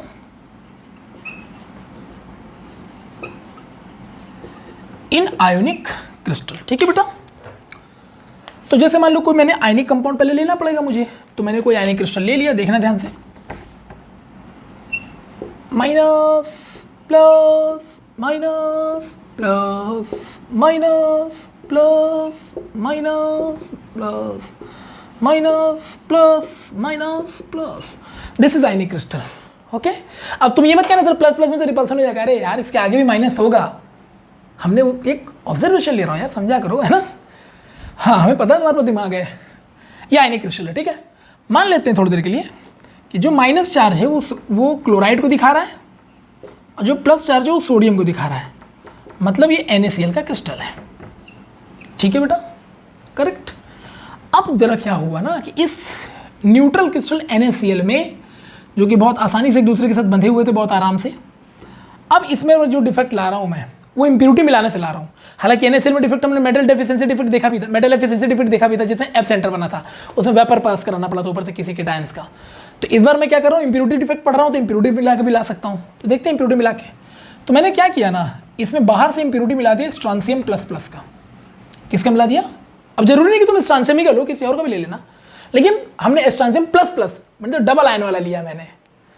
अब क्या होगा सर? अरे डबल आयन वाला आके यहाँ सेट होगा, और क्या होगा? देखो सेट हो रहा है, देखना भाई साहब है, minus plus minus plus minus पूरा खाली पड़ा हो गया, माइनस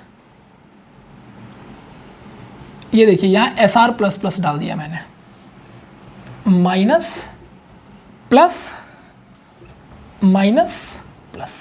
चेक करिए तो क्या हुआ सर, अगर एक एस प्लस प्लस जाएगा तो वो 2 सोडियम प्लस के बराबर होगा, तभी ना 2 पॉजिटिव दोनों न्यूट्रल होंगे, बराबर होंगे, बैलेंस होंगे। हाँ सर, एक एस प्लस के आने से 2 सोडियम प्लस जाएगा सर, तभी तो पॉजिटिव चार्ज का मैनेज होगा, तभी तो क्रिस्टल न्यूट्रल रहेगा। तो ये क्रिस्टल न्यूट्रल था बेटा।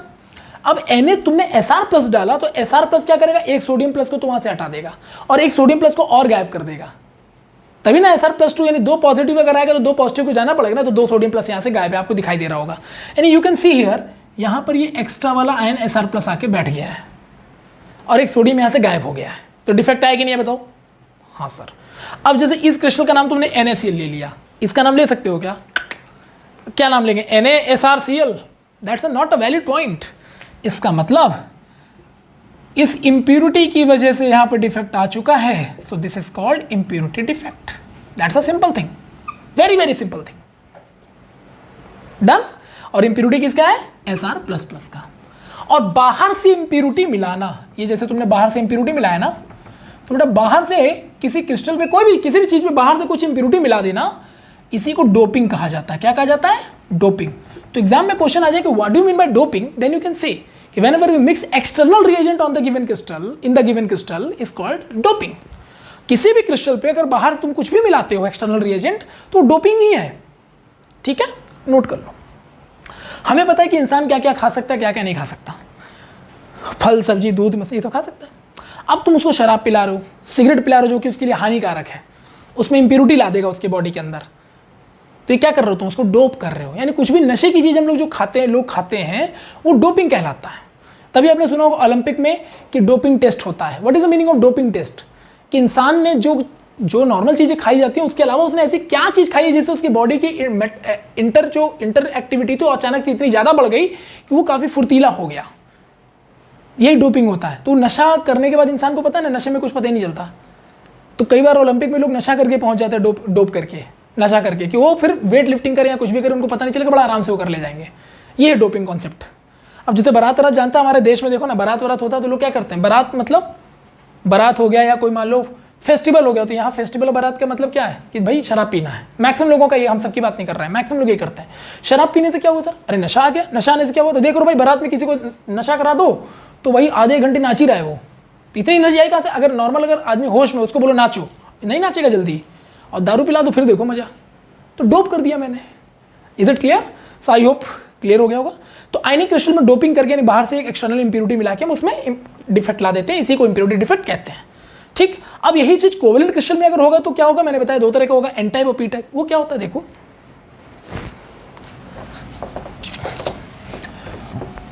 हाँ भाई मजा आ रहा है। तो ये पूरा थ्योरिकल पार्ट है लेकिन मजा जरूर आ रहा होगा, पक्का? तो भैया आ गया इंप्योरिटी डिफेक्ट। तो आयनिक क्रिस्टल में इंप्योरिटी डिफेक्ट ऐसे आता है, बता दिया। Now we are going to discuss next thing, दूसरा केस इन कोवेलेंट क्रिस्टल।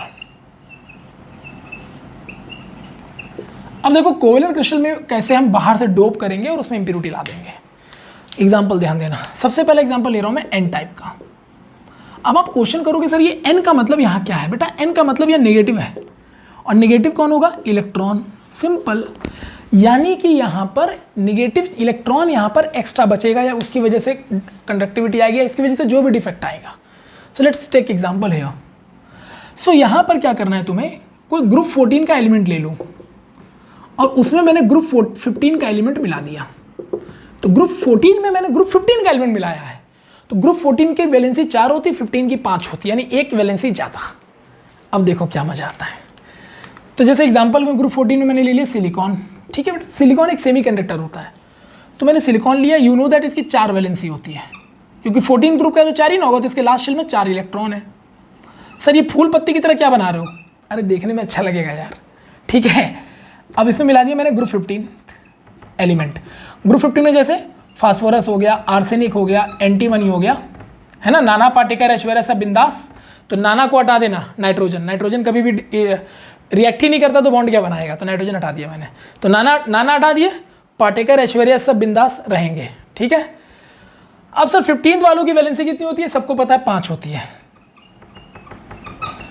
या इनका जो वैलेंस शेल इलेक्ट्रॉन है वो 5 होता है। लास्ट शेल में इलेक्ट्रॉन कितना होता है?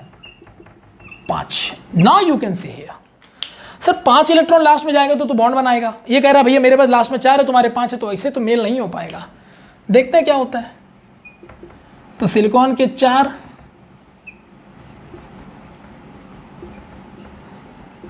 फिफ्टीन वालों के 5 लास्ट वाले, तो 1 2 3 4, 4 ने तो भैया बॉन्ड बना के इसका ऑक्टेट पूरा कर दिया। वो तो मेन पर्पस है ऑक्टेट पूरा करना, ताकि एलिमेंट स्टेबल हो जाए, वो तो हो गया।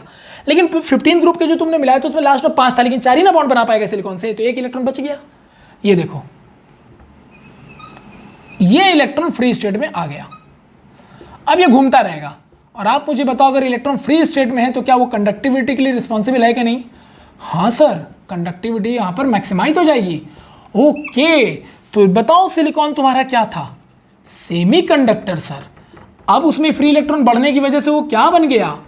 कंडक्टर बन गया सर। ओहो, नाउ बाय द डोपिंग नुकसान ही नहीं होता, डोपिंग के फायदे भी हैं भाई साहब। यानी इसमें हमने बाहर से डोप कराया, तो यहाँ पे बताओ ये बाहर से जो डोप करा रहा हूँ किसका करा रहा हूँ? 15 ग्रुप का, तो ये हो गया हमारा डोपिंग एजेंट। मतलब डोपिंग कराने से इंप्यूरिटी आती है, बात फैक्ट है, लेकिन कभी कभी वो इंप्यूरिटी हमारे लिए फायदेमंद साबित हो गई। आपने सेमीकंडक्टर को कन्वर्ट कर दिया कंडक्टर में, और देख लो क्योंकि फ्री इलेक्ट्रॉन्स की वजह से कंडक्टिविटी है बेटा, और इलेक्ट्रॉन कौन सा चार्ज का होता है? नेगेटिव, इसलिए इसका नाम रखा गया एन टाइप, और इसी को फिजिक्स में लोग कहते हैं n type semiconductor. And now it is not a semiconductor, it became the good conductor actually. अब आप सोचो ना, एक सिलिकॉन एटम पर 1 इलेक्ट्रॉन फ्री हो रहा, अगर तुमने 1 मोल सिलिकॉन, कम से कम 1 मोल तो लेते ही हो, तो अगर 1 मोल सिलिकॉन ले लोगे बेटा तो 1 मोल इलेक्ट्रॉन फ्री हो जाएगा, जो कि बहुत ज्यादा होगा, 6.022 × 10⁻23। मतलब कंडक्टिविटी ह्यूज लेवल पे, इतना इलेक्ट्रॉन ज्यादा हो जाएगा तो कंडक्टिविटी बढ़नी ही बढ़नी है। So this is the way to define the doping.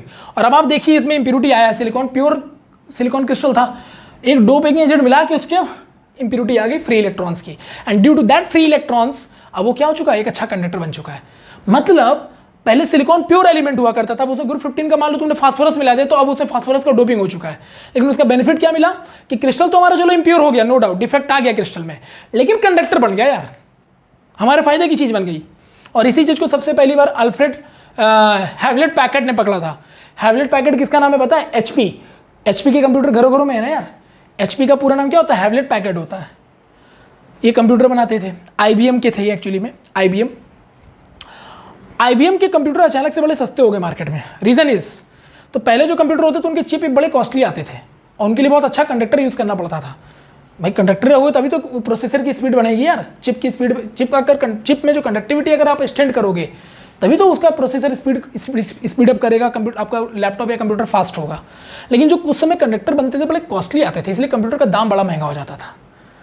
तो हैवलेट पैकर्ड के दिमाग में ये आया कि भाई ऐसा कोई मटेरियल हो सकता है क्या जो बाय नेचर से, भाई इंसुलेटर को कंडक्टर नहीं बना सकते, मतलब कहने का कि अगर कोई बिल्कुल गधा है तो उसका IIT में सिलेक्शन हम नहीं करा सकते, लेकिन सेमी कंडक्टर है, मतलब थोड़ा थोड़ा समझ रहा है, एवरेज बच्चा है, तो उसको आप IIT तक पहुंचा सकते हो। ये फैक्ट है, ठीक है। तो इन्होंने एक सेमीकंडक्टर को सर्च किया, नाम था सिलिकॉन। अब सिलिकॉन में डोपिंग करके देखा तो बंदा कंडक्टर बन जा रहा है। ओके, एक तो सिलिकॉन इतना सस्ता मेटल है, इजीली अवेलेबल है, और अगर इसको हम कंडक्टर यानी डोप करा के कंडक्टर बना के इसके चिप बनाने लग जाए, हम प्रोसेसर इसके बनने लग जाए, तो ये ऑटोमेटिकली कंडक्टिविटी हाई हो जाएगी और हमारा प्रोसेसर बहुत ज़्यादा स्पीडली वर्क करेगा, और लैपटॉप का या कंप्यूटर का दाम सस्ता भी हो जाएगा, क्योंकि ये बहुत सस्ता मटेरियल है। और इस तरह से कंप्यूटर फील्ड में रिवोल्यूशन आया by the help of the Hewlett Packard, HP वालों की वजह से। And this is the reason कि सिलिकॉन वैली वर्ड आपने सुने होंगे, जहां जहां IT सेक्टर ज़्यादा है, IT फील्ड के ज़्यादा चीज़ें हैं, उनको सिलिकॉन वैली नाम दे दिया जाता है। जैसे हमारे वर्ल्ड का सिलिकॉन वैली कैलिफोर्निया USA, और इंडिया का silicon valley Bengaluru, because you know that वहाँ पर more IT sectors are there. Sure, everything is clear now. So this is doping, और डोपिंग का हमें फायदा मिल गया। और why it is called the n type semiconductor? Because due to the free electrons which is responsible for the conductivity. Sure, okay, दूसरा नाम क्या दिया था यार, P type.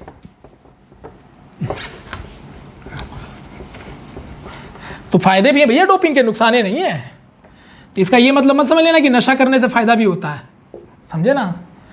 P type semiconductor. अब आप समझ में, एन मतलब निगेटिव था तो पी का मतलब क्या हो गया बताओ, पॉजिटिव। और ये पॉजिटिव पता है चार्ज नहीं है, पॉजिटिव यहां पर कोटर है या होल, कोटर या होल एक ही चीज है, ध्यान रखना। यानी यहां जो कंडक्टिविटी आती है वो पॉजिटिव कोटर या पॉजिटिव होल बनने की वजह से आती है, ठीक है। इसलिए इसको पी टाइप सेमीकंडक्टर कहा गया। And you know that electron अगर फ्री है तो उसकी कंडक्टिविटी हमेशा ज्यादा होगी in compare to the hole. इसलिए N type semiconductor are far better than P type semiconductor. इसलिए ज्यादातर एन टाइप सेमीकंडक्टर का यूज हम लोग ज्यादा करते हैं। ये सर कैसे, तो भैया ग्रुप 14 का ये एलिमेंट ले रखा है, लेकिन अब देखो इलेक्ट्रॉन बढ़ाना था तो हमने 15 वाला ले लिया, उसके 5 थे तो 4 बॉन्ड बना लिया, एक इलेक्ट्रॉन एक्स्ट्रा हो गया। अब हमें पॉजिटिव कोटर बनाना, मतलब इलेक्ट्रॉन की कमी करनी है, तो बेटा 15 से उठा के डाल दो 13 वाले में लास्ट में 3 इलेक्ट्रॉन, इसमें 4 इलेक्ट्रॉन, तो 3 बॉन्ड बनाएगा, एक इलेक्ट्रॉन बॉन्ड नहीं बना पाएगा। तो ये देखो, तो 14 वाला सिलिकॉन ले लिया मैंने,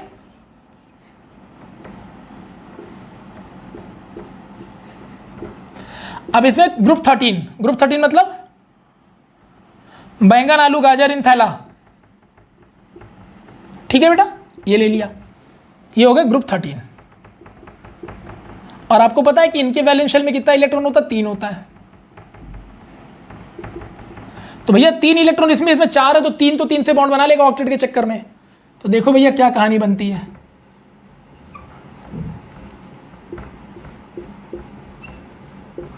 अब 13 वाला मिलाया तो 13 के लास्ट वाले 3 होंगे, इनमें से किसी को मिला तो लास्ट में 3 इलेक्ट्रॉन मिलेंगे। तो 3 वाले में तो एक बॉन्ड बन जाएगा सर, एक इलेक्ट्रॉन बॉन्ड यहां बना लिया, एक यहां बना लिया और एक यहां बना लिया। सर ये बेचारा खाली है, तो तुम क्या कहते हो, देखो ना सर ये भी तो फ्री इलेक्ट्रॉन है। पागल हो क्या, लास्ट शेल का इलेक्ट्रॉन जो होता है सिलिकॉन के न्यूक्लियस से बंधा हुआ होगा, तो फ्री कहां से हो जाएगा यार। पिछली वाले केस में तो ऑक्टेट पूरा हो गया तो फ्री होगा ना, फिर तो बॉन्ड न्यूक्लियस बांध के क्या कर लेगा, उसका तो पूरा हो चुका, न्यूक्लियस का काम ही खत्म हो चुका भाई, वो न्यूट्रल हो चुका, तो काहे के लिए बॉन्ड बनाएगा। तो इसलिए इलेक्ट्रॉन फ्री होकर घूम रहा था। ये वाला इलेक्ट्रॉन थोड़ी ना फ्री हो जाएगा, ये तो न्यूक्लियस से बंधा हुआ रहेगा। अरे सर ये तो गड़बड़ हो गया। तो होता क्या है ना, अगर मान लो तुमने यहाँ पे पॉजिटिव फील्ड और एक नेगेटिव फील्ड जनरेट किया, मतलब तुमने इलेक्ट्रिक फील्ड लगाया, तो उस इलेक्ट्रिक फील्ड ने पोटेंशियल अप्लाई किया, तो इलेक्ट्रिक फील्ड तुमने लगाया ना, तो ये इलेक्ट्रॉन इस पॉजिटिव कोटर की तरफ खट से भागता है, क्योंकि माइनस चार्ज का इलेक्ट्रॉन होगा तो ऑब्वियसली उसको पॉजिटिव मिलेगा तो उसकी तरफ खींचेगा।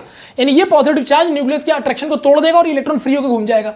अब ये इलेक्ट्रॉन अगर इधर से निकल गया ना बेटा, तो यहां पर एरिया खाली, यानी पॉजिटिव कोटर बन गया, क्योंकि अगर माइनस चार्ज यहां से गया तो यहां क्या बचा, प्लस ही ना बचा। तो ये जो होता है ना, ये इलेक्ट्रॉन यहां निकल के बाहर आ गया, ये जो हुआ ना ये बना पॉजिटिव कोटर, इसी को कहा जाता है पॉजिटिव कोटर या होल। अब इस पॉजिटिव कोटर और होल को इलेक्ट्रॉन कौन प्रोवाइड करेगा, ये माइनस चार्ज वाला, कैथोड वाला, सही है। तो कैथोड यानी माइनस चार्ज वाले प्लेट से इसको इलेक्ट्रॉन मिला, और ये इलेक्ट्रॉन फिर नेगेटिव चार्ज यानी पॉजिटिव प्लेट की तरफ, ये देखो यहां पॉजिटिव प्लेट था ना इलेक्ट्रिक फील्ड का, ये इलेक्ट्रॉन इधर की तरफ आ गया। तो ऐसे एक पूरा सर्किट पूरा होता है और एक करंट फ्लो करना शुरू कर देता है।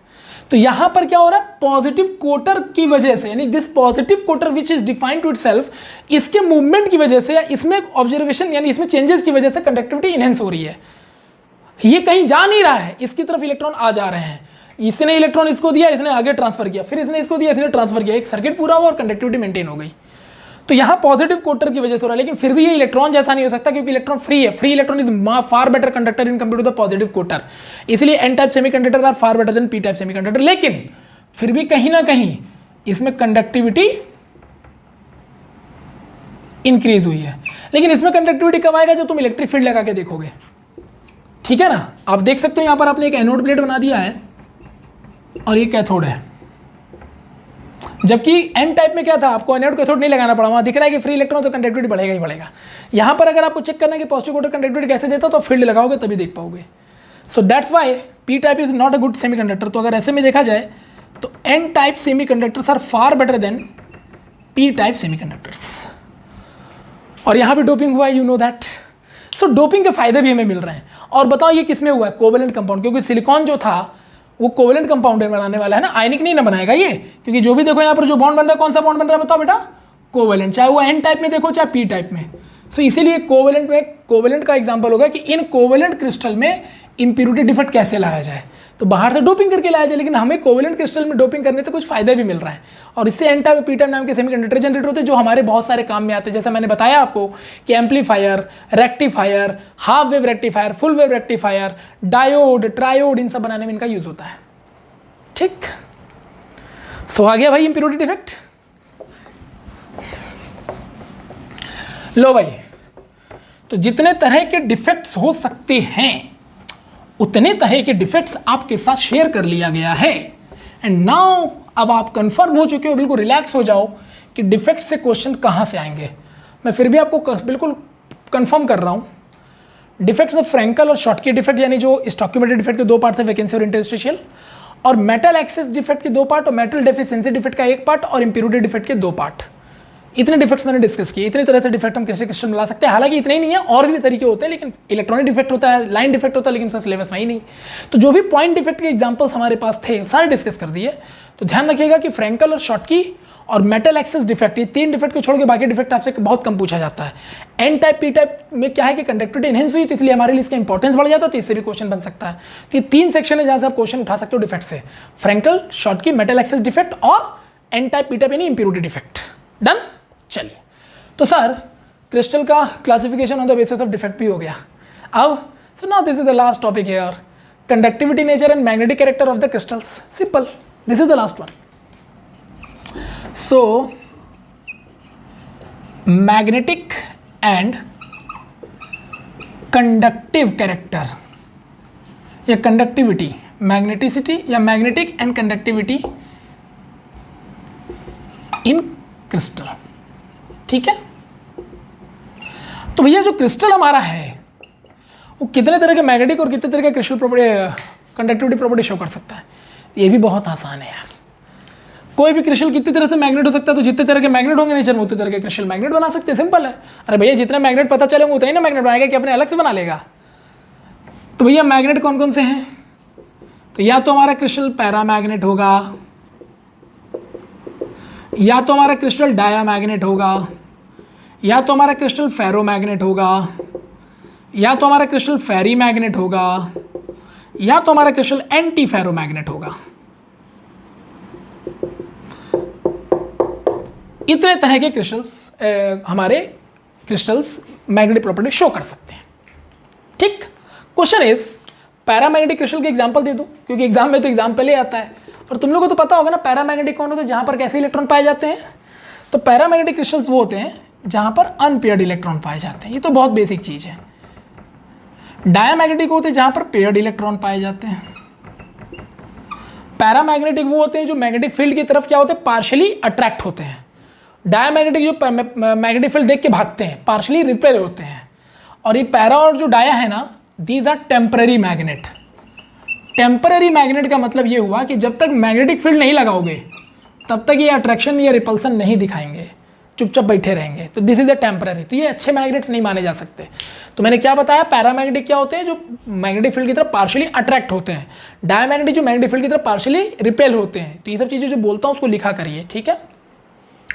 एग्जाम्पल पैरामैग्नेटिक के ले लो, तो मान लो Na++, Cu++, Fe++, O2, है ना। These are the examples of the paramagnetic crystals. ठीक है, ऑक्सीजन गैस होता है लेकिन इसको क्रिस्टल में आप ला सकते हो, ठीक है, सॉलिडिफाइड करके। तो इनमें सब में अनपेयर्ड इलेक्ट्रॉन है बेटा, तो आप कह सकते हो these are the paramagnetic crystals. तो क्या बताया पैरामैग्नेटिक बारे में, एक तो इनके पास अनपेयर्ड इलेक्ट्रॉन होगा, दूसरा मैग्नेटिक फील्ड की तरफ पार्शियली क्या होंगे, अट्रैक्ट होंगे।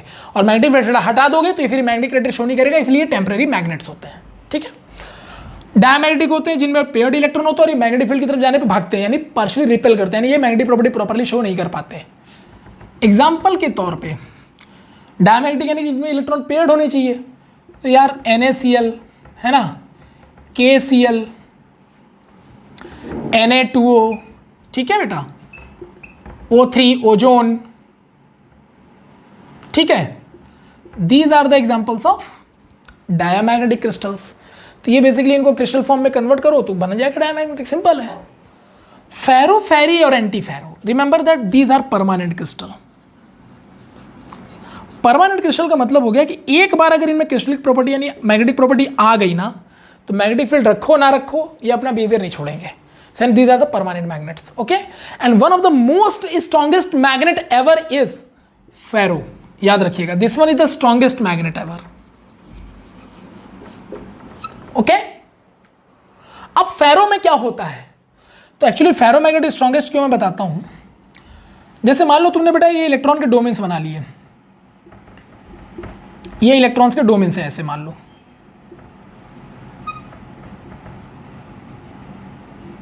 सर ये इलेक्ट्रॉन्स के डोमेन्स क्या है मतलब? देखो भाई ऐसा है, जब तुम क्रिस्टल लोगे, आयनिक क्रिस्टल या कोवेलेंट क्रिस्टल कुछ भी लोगे, तो क्या होता है ना, इलेक्ट्रॉन्स अपना एक पर्टिकुलर डोमेन बनाते हैं, यानी एक पर्टिकुलर ग्रुप बनाते हैं जिनमें इलेक्ट्रॉन किसी भी डायरेक्शन में लोकोमोट कर सकता है.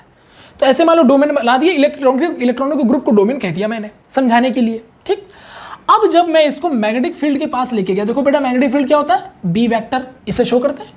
अब इसके जब फेरोमैग्नेट जिसमें इलेक्ट्रॉन्स के डोमेन यानी ग्रुप बने होंगे, वो रैंडमली इधर उधर इलेक्ट्रॉन मूव कर रहे होंगे, लेकिन जब इनको हम लेके गए मैग्नेटिक फील्ड की तरफ ना, तो देखो क्या हो गया. ये डोमेन दिख रहा है आपको, ये देखिए कैसे बिहेव करेगा.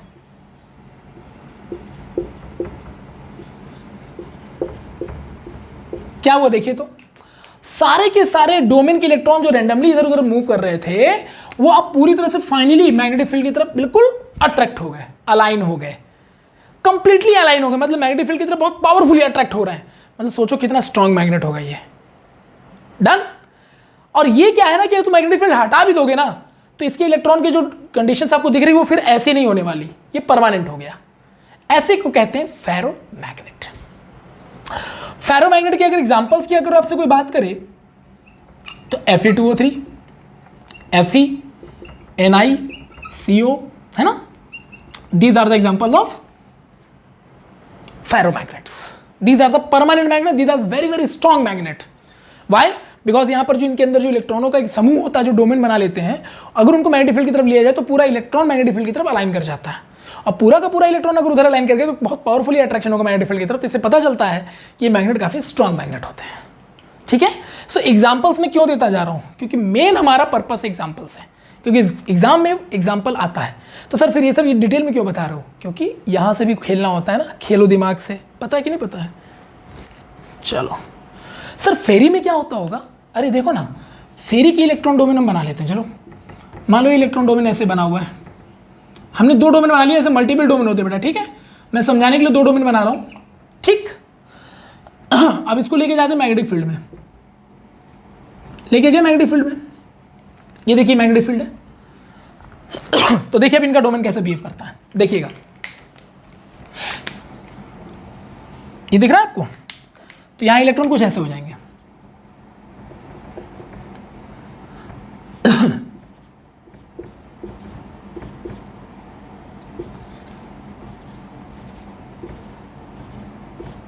ये देखिए, अब देखिए तो अगर ये इलेक्ट्रॉन बेटा क्लॉकवाइज और मान लो ये भी क्लॉकवाइज और ये वाला एंटी क्लॉकवाइज है, तो अपोजिट हो रहा है. तो इलेक्ट्रॉन तो डायपोल बनाते हैं, आपको पता ही होगा. इलेक्ट्रॉन चार्ज पार्टिकल है तो वेक्टर क्वांटिटी लग सकती है, तो दो अपोजिट वेक्टर कैंसिल हो जाते हैं.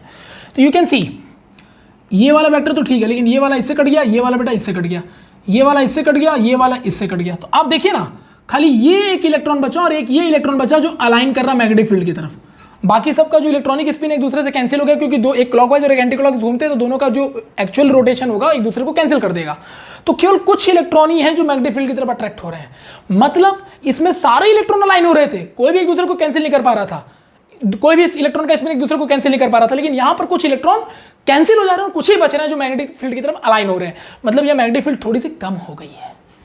मतलब ये थोड़ा सा ना, इसका जो मैग्नेटिक स्ट्रेंथ है, ठीक है, फेरी मैग्नेट का लेस होता है फेरो से. तो लिखने की हालांकि जरूरत नहीं थी, आप समझ तो गए होंगे, लेकिन फिर भी मैंने लिख दिया.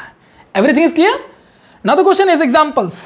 तो देखो फेरी मैग्नेट के एग्जांपल्स अगर आपको ध्यान रखने हैं फेरी मैग्नेट्स के, तो याद रखिएगा स्पाइनल एंड इनवर्स स्पाइनल वाले सॉल्ट या क्रिस्टल.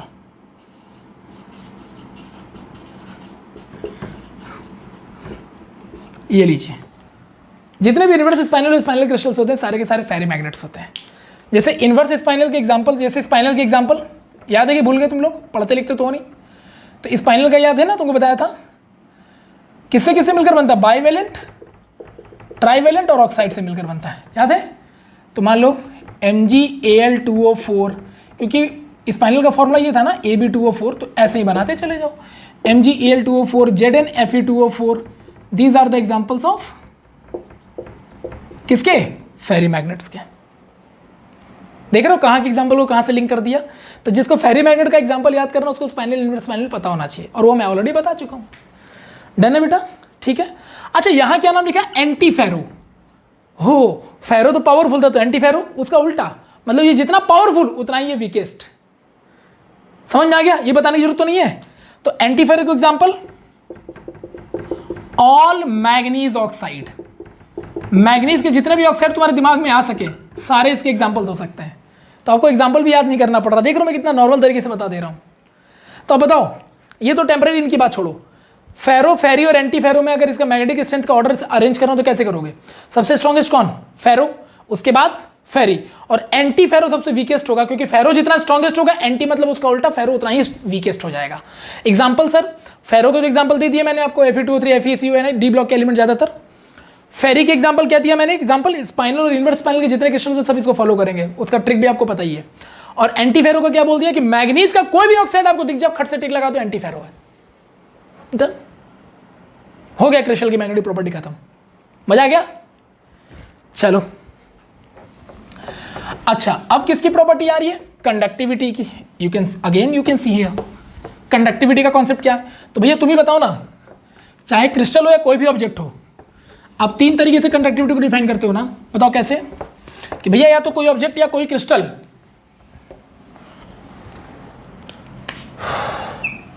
या तो कंडक्टर होगा, या तो सेमी कंडक्टर होगा, ये सब तो 9-10 से पढ़ रहे हो यार, और या तो इंसुलेटर होगा, है ना भैया, यही तो हो सकता है, और क्या हो सकता है। चौथा एक बता दे रहा हूं, सुपर कंडक्टर। ठीक है, कैसे आइडेंटिफाई करते हैं सर। तो देखो भैया, अगर हम कंडक्टिविटी का रेंज निकालें तो कंडक्टर का रेंज जो कहता है कि 10⁴ से 10⁷ ओम इनवर्स मीटर इनवर्स। अगर किसी भी मटेरियल या क्रिस्टल का, अगर हम क्रिस्टल पढ़े तो क्रिस्टल की बात करते हैं, कोई भी हमारा क्रिस्टल अगर उसका कंडक्टिविटी का रेंज 10⁴ से लेकर 10⁷ के रेंज में आ गया तो हम कह देंगे that is conductor. Semi conductor कहता है 10⁴ से 10⁻⁻6 या -6 से 4 ओम इनवर्स मीटर इनवर्स। अगर किसी क्रिस्टल या मटेरियल का कंडक्टिविटी इस रेंज में आ गया तो सेमी कंडक्टर। और 10⁻⁻10 से 10⁻⁻20 यानी बहुत ही ज्यादा कम, इतना कम कंडक्टिविटी रेंज, मतलब वहां कंडक्टिविटी नेग्लिजिबल है यार। डन, पहचान लिया। अब कंडक्टर में क्या होता है, अगर इसको डायग्रामेटिकली समझाएं तो देखो बेटा, यह है इसका बैंड। हर मेटल या एटम अपना एक बैंड बनाता है जहां पर उसके वैलेंशियल इलेक्ट्रॉन पाए जाते हैं। ठीक है, तो दीज आर वैलेंस इलेक्ट्रॉन, तो इनको वैलेंस बैंड भी बोल सकते हैं। और ये वैलेंस बैंड बनता कब है, जब हमारे एटम्स, चाहे वो किसी भी मेटल के हो किसी एलिमेंट के हो, अगर हमारा एटम्स जब मॉलिक्यूलर ऑर्बिटल बनाता है तो उसमें क्या होता है कि उससे एनर्जी का आपस में ट्रांसफॉर्मेशन होता है, जिससे एक बैलेंस बॉन्ड बनके तैयार हो जाता है। बैलेंस बैंड बनके, मतलब एक एरिया, एक एटम ये बॉन्ड बना ली तो उसका इलेक्ट्रॉन का एक एरिया बनके तैयार हो गया, दैट इज कॉल्ड बैंड। तो ये वैलेंस बैंड हो गया जिसमें इलेक्ट्रॉन्स है, जिसमें बॉन्डेड मॉलिक्यूल्स है हमारे एटम्स के। और एक होता है यहां पे जिसको कहा जाता है कंडक्शन बैंड। क्या कहा जाता है बताओ, कंडक्शन बैंड। ये पूरा एम्प्टी होता है, empty conduction band. Conduction band में ये पता चलता है कि भैया इसको कंडक्शन बैंड क्यों नाम दिया, क्योंकि भैया इलेक्ट्रॉन इसमें बॉन्डेड है, क्योंकि एटम्स यहाँ बॉन्डेड होकर के वैलेंस बैंड बना रहे हैं। मैंने बताया ना कि एटम जब मॉलिक्यूल्स में कन्वर्ट होते हैं तो वो इलेक्ट्रॉन बॉन्डिंग की वजह से एक बैंड जनरेट करते हैं, एक एरिया जनरेट करते हैं, जिसको वैलेंस बैंड कहते हैं, यानी यहाँ इलेक्ट्रॉन बॉन्डेड है। अब अगर थोड़ा भी इसको हीट मिला तो उसका बॉन्ड टूटेगा, तो ये जो इलेक्ट्रॉन फ्री होंगे ना वैलेंस बैंड में, ये तुरंत कंडक्शन बैंड में जम मारेंगे। और यहाँ गैप भी आप देखो बहुत कम है, ये गैप जो है बहुत कम है, तो इलेक्ट्रॉन को जंप करने में ज़्यादा दिक्कत नहीं होगी। और बैलेंस बैंड से बॉन्ड टूटने से जो इलेक्ट्रॉन फ्री होकर कंडक्शन बैंड में पहुंचेगा, वो इलेक्ट्रॉन फ्री होकर के आराम से घूम सकेंगे इस तरह से। मान लो इलेक्ट्रॉन पहुंचा तो ये भी घूम सके। तो इससे क्या हुआ, इसको कंडक्शन बैंड क्यों कहा, क्योंकि इलेक्ट्रॉन यहाँ फ्री होकर घूम पा रहे हैं। तो यानी कंडक्टिव फ्री, जितना इलेक्ट्रॉन घूम रहा है उतना आसान है कंडक्टिविटी। तो this is the example of the conductor. यानी वैलेंस बैंड और कंडक्शन बैंड के एग्जांपल यानी डायग्राम से आप कंडक्टिविटी को समझा सकते हो। लेकिन सेमीकंडक्टर में ये डायग्राम कैसा होगा, बताओ बेटा। ऊपर वाला कौन सा बैंड है, कंडक्शन बैंड। नीचे वाला कौन सा बैंड है, वैलेंस बैंड। तो यहां बॉन्डिंग वाले इलेक्ट्रॉन है जो मॉलिक्यूल बनने के बाद बने हैं, ठीक है। अब बार बार लिखूंगा नहीं, ये कौन सा बैंड है, वैलेंस बैंड। ये कौन सा बैंड है, कंडक्शन बैंड। अब आप देखिए यहां पर गैप कितना ज्यादा आ चुका है। अब ऐसे में अगर इनको हीट दोगे ना तो इलेक्ट्रॉन पहुंचेंगे, लेकिन बहुत कम संख्या में इलेक्ट्रॉन पहुंच पाएंगे। यहां तो गैप बहुत कम है, तो कितना भी इलेक्ट्रॉन पहुंचाते चले जाओ डजंट मैटर। और जितना इलेक्ट्रॉन ऊपर जाके पहुंच के फ्री होगा, कंडक्टिविटी उतना बढ़ाता चला जाएगा, इससे कंडक्टिविटी रेंज बढ़ती चली जाएगी। लेकिन यह गैप थोड़ा ज्यादा हो गया, तो अगर आप हीट भी दोगे ना तो इलेक्ट्रॉन के ऊपर पहुंचने के चांसेस थोड़े कम है इन कंपेयर टू दिस। तो इससे क्या हो गया, ये सेमीकंडक्टर की कैटेगरी में आगे रेंज भी देखो कम हो गया, क्योंकि इलेक्ट्रॉन प्रॉपर लेवल पे वहां पहुंच नहीं पा रहे हैं बेटा। ठीक, तो बताओ अब आइडिया लग गया होगा। बताओ इंसुलेटर में क्या होगा। तो देखिए ना सर, ये कंडक्शन बैंड है और ये वैलेंस बैंड है। यू कैन सी ये वैलेंस बैंड और ये कंडक्शन बैंड। अब गैप देखो ना यार, बाबा रे, लार्ज गैप। तो यहां जो वैलेंस बैंड वाले इलेक्ट्रॉन होंगे, कितना भी हीट दे दो, इतना हीट नहीं मिल पाएगा कि इलेक्ट्रॉन यहां से यहां तक कूद जाए। संभव नहीं है। बीच नाले भैया, बीच में देख रहे हो ना गैप कितना, वहीं गिर जाएगा। तो वैलेंस बैंड तक पहुंच ही नहीं पाएगा, तो कंडक्टिविटी का आएगा। तो ये गैप हमें बता देता है कि कौन कंडक्टर है, कौन सेमीकंडक्टर है, कौन इंसुलेटर है। ठीक, और जितना इलेक्ट्रॉन फ्री होकर के वैलेंस कंडक्शन बैंड में पहुंचेगा उतना अच्छा कंडक्टिविटी होगा। तो अब देख लीजिए गैप कम है तो यहाँ जल्दी इलेक्ट्रॉन पहुंच रहा है, गैप थोड़ा ज्यादा हो गया तो इलेक्ट्रॉन कम पहुंच पा रहे हैं, यहाँ तो बिल्कुल ही नहीं पहुंच पा रहा। तो कंडक्शन बैंड और वैलेंस बैंड से भी आप कंडक्टर, इंसुलेटर, सेमीकंडक्टर को समझा सकते हो। आई होप एवरीथिंग इज क्लियर। और ये मत पूछना कि सर पहचानेंगे कैसे कौन कंडक्टर कौन सेमीकंडक्टर। जितना स्ट्रॉन्ग मेटल उतना अच्छा कंडक्टर, ये सब बचपन 9th क्लास में पढ़ रहे हो। ठीक, सुपर कंडक्टर की क्या कहानी है सर। सुपर कंडक्टर के बारे में कहा गया, एक्चुअली इसको डिफाइन किया था सबसे पहले कैमरलिंग ओन्स ने। क्या नाम था साइंटिस्ट का, कैमरलिंग ओन्स। ठीक है, तो according to Onnes, Kamerlingh Onnes, at 0 kelvin पर किसी भी क्रिस्टल का जो रेजिस्टेंस होता है वो अप्रोक्सीमेटली 0 ओम हो जाता है। अगर किसी क्रिस्टल को 0 ओम पर ले जाया जाए, सॉरी 0 केल्विन पे ले जाया जाए, मैंने -273 डिग्री सेंटीग्रेड पे, तो उसका रेजिस्टेंस अप्रोक्सीमेटली 0 हो जाता है। और आप सोच के देखो अगर रेजिस्टेंस ही नहीं रहेगा तो कंडक्टिविटी कितनी पावरफुल होगी। अरे रेजिस्टेंस ही ना वो चीज होती है जो कंडक्टिविटी को रोकती है, लेकिन तुम रेजिस्टेंस को अगर अप्रोक्सीमेटली 0 ओम कर दोगे तो कंडक्टिविटी जबरदस्त फ्री होकर इलेक्ट्रॉन घूमेंगे। तो ऐसे में उसकी कंडक्टिविटी बहुत एक्सेस रेंज पे पहुंच जाएगी, और ऐसे कंडक्टर को ही कहा जाता है सुपर कंडक्टर। हालांकि सिलेबस में नहीं, आईटी एडवांस में पूछ सकता और कोई नहीं पूछ सकता। तो सुपर कंडक्टर क्या होते हैं, तो according to Ohm's, whenever any crystal executed at a 0 Kelvin, at that time the resistance in particular given crystal will be approximately 0. At that time we can say that conductor should be superconductor. Done? तो ये super conductivity का example है। कैमरलिंग ons ने पहली बार mercury पर ऐसा चीज apply किया था, और मरकरी को लेके चले गए थे 4 केल्विन तक। हमको 0 केल्विन पे जाके सुपर कंडक्टर बना था, लेकिन इन्होंने देखा कि मरकरी 4 केल्विन पे ही सुपर कंडक्टर बन गया, यानी मरकरी का 4 केल्विन पे ही अप्रोक्सीमेटली रेजिस्टेंस क्या हो गया, 0 हो गया। तो मरकरी को 4 केल्विन पे सुपर कंडक्टर बनाने का क्रेडिट जाता है कैमरलिंग ओन्स को। और कैमरलिंग ओन्स से जब लोग और ज्यादा सेटिस्फाइड हुए तो बाकी लोगों ने भी एक्सपेरिमेंट शुरू किए। तो और एग्जाम्पल एक निकल जाता है Y3BaCU3O7। ये लगभग 90 केल्विन पर सुपर कंडक्टर होता है। मतलब 0 केल्विन कंडीशन है, लेकिन वहां तो कोई पहुंच नहीं पाया। तो ये एक आइडिया लगा ना कि 0 केल्विन पे रेजिस्टेंस 0 हो जाएगा, तो लोगों ने प्रयास शुरू कर दिए, अलग अलग क्रिस्टल पे टेम्परेचर घटाने लग गया। 0 केल्विन पहुंचे, 0 केल्विन पहुंचे, पहुंचते पहुंचते पता चला कि 0 केल्विन से थोड़ा सा पहले ही वो कंडक्टर बन गया। तो ऐसे कुछ एग्जाम्पल सेट हो गए। ठीक है, so what do mean by the super conductor, कि व्हेनेवर जब किसी क्रिस्टल को 0 केल्विन पे पहुंचा देते हैं तो उस केस में माना जाता है कि उसका रेजिस्टेंस अप्रोक्सीमेटली 0 हो चुका होता है। एट दैट मोमेंट वो क्रिस्टल किसकी तरह बिहेव करता है, सुपर कंडक्टर की तरह। ठीक है, I hope everything is clear to all of you about the conductivity nature of a crystal. Done. और क्या बचा सर, सो नथिंग, कुछ नहीं बचा। छोटी मोटी चीजें और हैं, जैसे पायरो इलेक्ट्रिक क्रिस्टल क्या होता है, पीजो इलेक्ट्रिक क्रिस्टल क्या होता है। डोंट वरी, 5 मिनट लगेगा और खत्म हो जाएगा। ये सब एक्स्ट्रा पॉइंट में आ जाएंगे, एक्स्ट्रा आते भी है नहीं भी आते, बहुत रेयर केस में पूछता है कोई भी। जैसे ये पीजो इलेक्ट्रिक क्रिस्टल क्या होता है, ये पायरो इलेक्ट्रिक क्रिस्टल क्या होता है, और ये फेरो इलेक्ट्रिक क्रिस्टल क्या होता है। बस ये 3 ऐसी चीजें हैं जो आपसे पूछी जा सकती हैं, पायरो, पीजो एंड फेरो। देखिए बहुत आसान है, दिमाग ज़्यादा नहीं लगाना इसमें हम लोगों को, हालांकि डिटेल में जा सकते हैं लेकिन कोई मतलब नहीं, रिसर्च करने बैठे नहीं है। पीजो का मतलब होता है बेटा प्रेशर,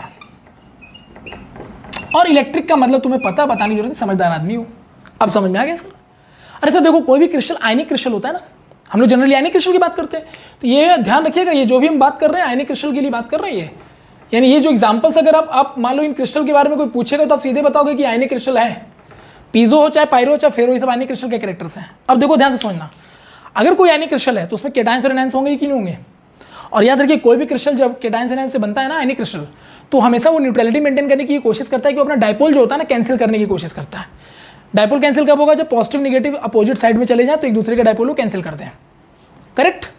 क्यों कैंसिल करते हैं सर, क्योंकि जब डायपोल कैंसिल हो जाएगा तो वहां पर पोलैरिटी नहीं रहेगी और क्रिस्टल हमारा टफ हो जाएगा, स्ट्रांग हो जाएगा।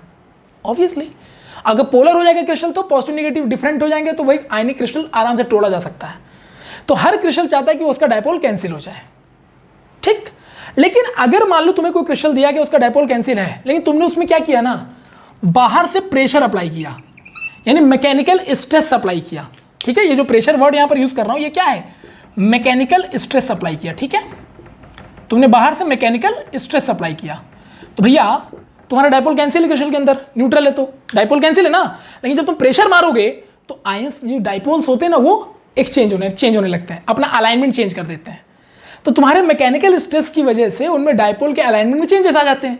अब ऐसा डायपोल अलाइनमेंट चेंज होता है कि अब वो डायपोल कैंसिल तो एक ही सिचुएशन हो सकता है, उसके अलावा तुम डायपोल चेंज करोगे तो अलाइन ऐसा कर जाएगा कि वो कैंसिल ही नहीं कर पा रहा है। तो डायपोल अगर कैंसिल है तो कंपाउंड क्या हो गया, पोलर हो गया, मतलब आयंस डिफ्रेक्ट कर गए। इसकी वजह से वहां पर इलेक्ट्रिकल प्रॉपर्टी आ जाती है। तो whenever you applied the mechanical stress on the given any crystal, then mechanical stress apply करने से क्या हुआ, dipole alignment change, dipole alignment change, and due to change in dipole alignment that crystal define electricity, and that type of the crystals are known as piezoelectric crystal. बिना definition लिखवाए भी देखो पूरा detail में नाम से ही हमको समझा दिया। तो what is my with the dipole piezoelectric crystal? So logically each and every crystal have zero dipole moment because each dipole cancel to each other to define the more stable crystal. But whenever you apply the mechanical stress from the outside, then the dipole alignment will change, and due to the change in the dipole alignment our crystal became electrical conductor and define electricity. This is called piezoelectric crystal. Okay? ऐसा piezoelectric crystal में अगर हम बात करें तो example अगर इसका देखोगे ना तो NH4 अमोनियम डाइहाइड्रोजन फॉस्फेट हो गया, ठीक है, BaTiO3 हो गया। ये जो एग्जांपल आप देख रहे हो, या रोशले सॉल्ट हो गया, रोशले सॉल्ट एग्जैक्ट। ये जो हमारे जो पीजोइलेक्ट्रिक क्रिस्टल्स है ना, ये ऐसे ही क्रिस्टल्स होते हैं। इनके एग्जांपल 2-3 याद रहने चाहिए। ये पीजोइलेक्ट्रिक क्रिस्टल जबरदस्त होते हैं, थोड़ा भी मैकेनिकल स्ट्रेस पड़ा ना, डायपोल चेंज करके इलेक्ट्रिसिटी फ्लो करने लगता है पीजोइलेक्ट्रिक क्रिस्टल। इसीलिए इनका यूज करते हैं ट्रांसड्यूसर बनाने में। ट्रांसड्यूसर हो गया, माइक्रोफोन हो गया, जिनमें मैकेनिकल स्ट्रेस लगा करके उनमें पोलैरिटी डेवलप करके इलेक्ट्रिसिटी डेवलप कर देते हैं, जिससे वो आराम से वर्क करता रहता है। और उसमें अगर मैकेनिकल स्ट्रेस हटा दिया जाए तो काम नहीं करता। फिर बात समझ में आ रही है? Everything is clear? So this is the two define the piezoelectric crystal. अरे चाइना के वाले ऐसे खिलौने बहुत बनाते हैं पीजोइलेक्ट्रिक वाले यार, कि ऐसे खिलौना रखा हुआ है तो कुछ नहीं हो रहा, हमने खिलौने को थोड़ा सा ऐसे उठा लिया, पकड़ लिया, तो मेरा स्ट्रेस पड़ा उस पर, वो जलने लग जाता है। बच्चों वाले खिलौने आते हैं, मेले में मिलते हैं। Done. Pyro electric crystal, pyro का मतलब होता है बेटा हीट। अब यार बताने की जरूरत नहीं है, और इलेक्ट्रिक का मतलब तुम्हें पता है। तो बताओ ये क्या है? तो जब हम किसी क्रिस्टल में जिसका डायपोल मोमेंट एक दूसरे को कैंसिल कर चुका है, जीरो डायपोल पे क्रिस्टल स्टेबल हो चुका है, उसको अगर हम हीट दे दें तो हीट देने की वजह से डायपोल अलाइनमेंट चेंज होता है, और डायपोल अलाइनमेंट फिर से चेंज होने की वजह से इलेक्ट्रिसिटी डेवलप करता है। तो this type of the crystals are called pyro electric crystal. Done, मजा आ रहा है? ठीक है, एग्जाम्पल लेड जिरकोनेट ले लो, PbZrO3, सही है। This one is the best example for the pyro electric crystal. Okay, what about the ferro electric crystal sir? तो देखो भैया ऐसा है, फेरो इलेक्ट्रिक क्रिस्टल और piezo electric crystal both are same. फिर से सुन लीजिए, ferro electric crystal and piezo electric crystal both are same. तो सर फिर अलग अलग काय पढ़ा रहे हो? Pyro electric, piezo electric crystal and ferro electric crystal both are same, but the problem is that कि फेरो क्या होता है, अभी फेरो मैग्नेट से समझे थे ना, परमानेंट। तो इसमें क्या होता है ना, डायपोल अलाइनमेंट चेंज परमानेंटली। यानी फेरो इलेक्ट्रिक में क्या होगा, जब तुम बाहर से मैकेनिकल स्ट्रेस लगाते हो, बताओ मैकेनिकल स्ट्रेस किस में लगाते हो? पीजो इलेक्ट्रिक क्रिस्टल में लगाते हो। तो किसी पीजो इलेक्ट्रिक क्रिस्टल में तुम बाहर से जो मैकेनिकल स्ट्रेस लगाओ, अगर डायपोल मोमेंट परमानेंट चेंज हो जाए तो बेटा बन जाएगा फेरो इलेक्ट्रिक क्रिस्टल। मतलब उसमें से तुम अगर प्रेशर हटा भी लोगे ना तो भी अपनी प्रॉपर्टी नहीं छोड़ेगा और इलेक्ट्रिसिटी फ्लो करता रहेगा। जबकि पीजो में क्या है, जो डायपोल एलिमेंट चेंज हुआ है वो टेम्पररी हुआ है। मतलब अगर तुमने प्रेशर हटा दिया ना तो डायपोल फिर अपने आप को ऐसा सेट करेगा कि डायपोल एक दूसरे को कैंसिल करके फिर से क्रिस्टल न्यूट्रल हो जाएगा, फिर इलेक्ट्रिसिटी गायब। लेकिन फेरो में क्या है कि जब तुम डायपोल एलिमेंट चेंज करोगे मैकेनिकल स्ट्रेस लगा के तो परमानेंटली चेंज हो जाएगा, तो उसको फेरो बोल दिया जाएगा। मतलब अगर तुम मैकेनिकल स्ट्रेस लगा के डायपोल अलाइनमेंट को चेंज कर रहे हो और अगर वो टेम्पररी चेंज हो रहा है, मतलब प्रेशर हटाने पे दोबारा वो रिगेन अपनी ओरिजिनल पोजीशन गेन कर ले रहा है, इलेक्ट्रिसिटी खत्म कर दे रहा है, तो पीजो के नाम से जाना जाएगा। और अगर परमानेंटली डायपोल अलाइंड हो गया, तुमने प्रेशर हटा भी है तो भी वो मैग्नेटिक प्रॉपर्टी शो कर रहा है, इलेक्ट्रिक फील्ड प्रॉपर्टी शो कर रहा है, मतलब वो फेरो इलेक्ट्रिक हो गया। तो इसका मतलब कि फेरो और पीजो दोनों के एग्जांपल आप सेम ही रख सकते हो। वो तो डिपेंड करता है कि तुमने जो प्रेशर लगा उसके डायपोल परमानेंट चेंज हुआ कि टेम्पररी चेंज हुआ। So piezo and ferro both are same, examples are same also, but the nature will be different. Piezo is the temporary electrical crystal and the ferro is the permanent electrical crystal. The reason is यहाँ पे dipole जो change हो रहा है वो temporary हो रहा है, यहाँ पर परमानेंट हो रहा है। और पायरो में भी यही होता है, जो डायपोल चेंज होता है वो टेम्पररी ही चेंज होता है। तो पायरो में केवल हीट लगाने से डायपोल अलाइनमेंट चेंज हो रहा है, पीजो में प्रेशर लगाने से चेंज हो रहा है। अगर पीजो में प्रेशर लगाने से टेम्पररी चेंज हो रहा है तो पीजो इलेक्ट्रिक, परमानेंट चेंज हो रहा है तो फेरो इलेक्ट्रिक। That's it. तो पीजो इलेक्ट्रिक, पायरो इलेक्ट्रिक और फेरो इलेक्ट्रिक, इस तरह के क्रिस्टल्स क्या होते हैं। I hope everything is clear to all of you. Done. अब एक बात आपको मैं लिख के दे सकता हूं कि सॉलिड स्टेट में इससे बाहर आपको कुछ नहीं मिलने वाला, चाहे आप कुछ भी करके देख लो, कहीं भी पूरा यूट्यूब का वीडियो छान मारो। जो लोग लिखते हैं ना 1 शॉट में सॉलिड स्टेट खत्म, 7 घंटे में खत्म, भैया मैंने 9 से 10 घंटे लगाए भाई, मेहनत किया है। लेकिन अब मैं गारंटी से कह सकता हूं कि आपको इससे बाहर क्वेश्चन नहीं मिलने वाला। डन। चलिए, मजा आया? चलो, तो पायरो पीजो ये सब भी कहानी हो गई खत्म। अब आपके दिमाग में एक क्वेश्चन आ रहा होगा, उसको भी थोड़ा मैं सॉल्व करके आगे बढ़ जाता हूं।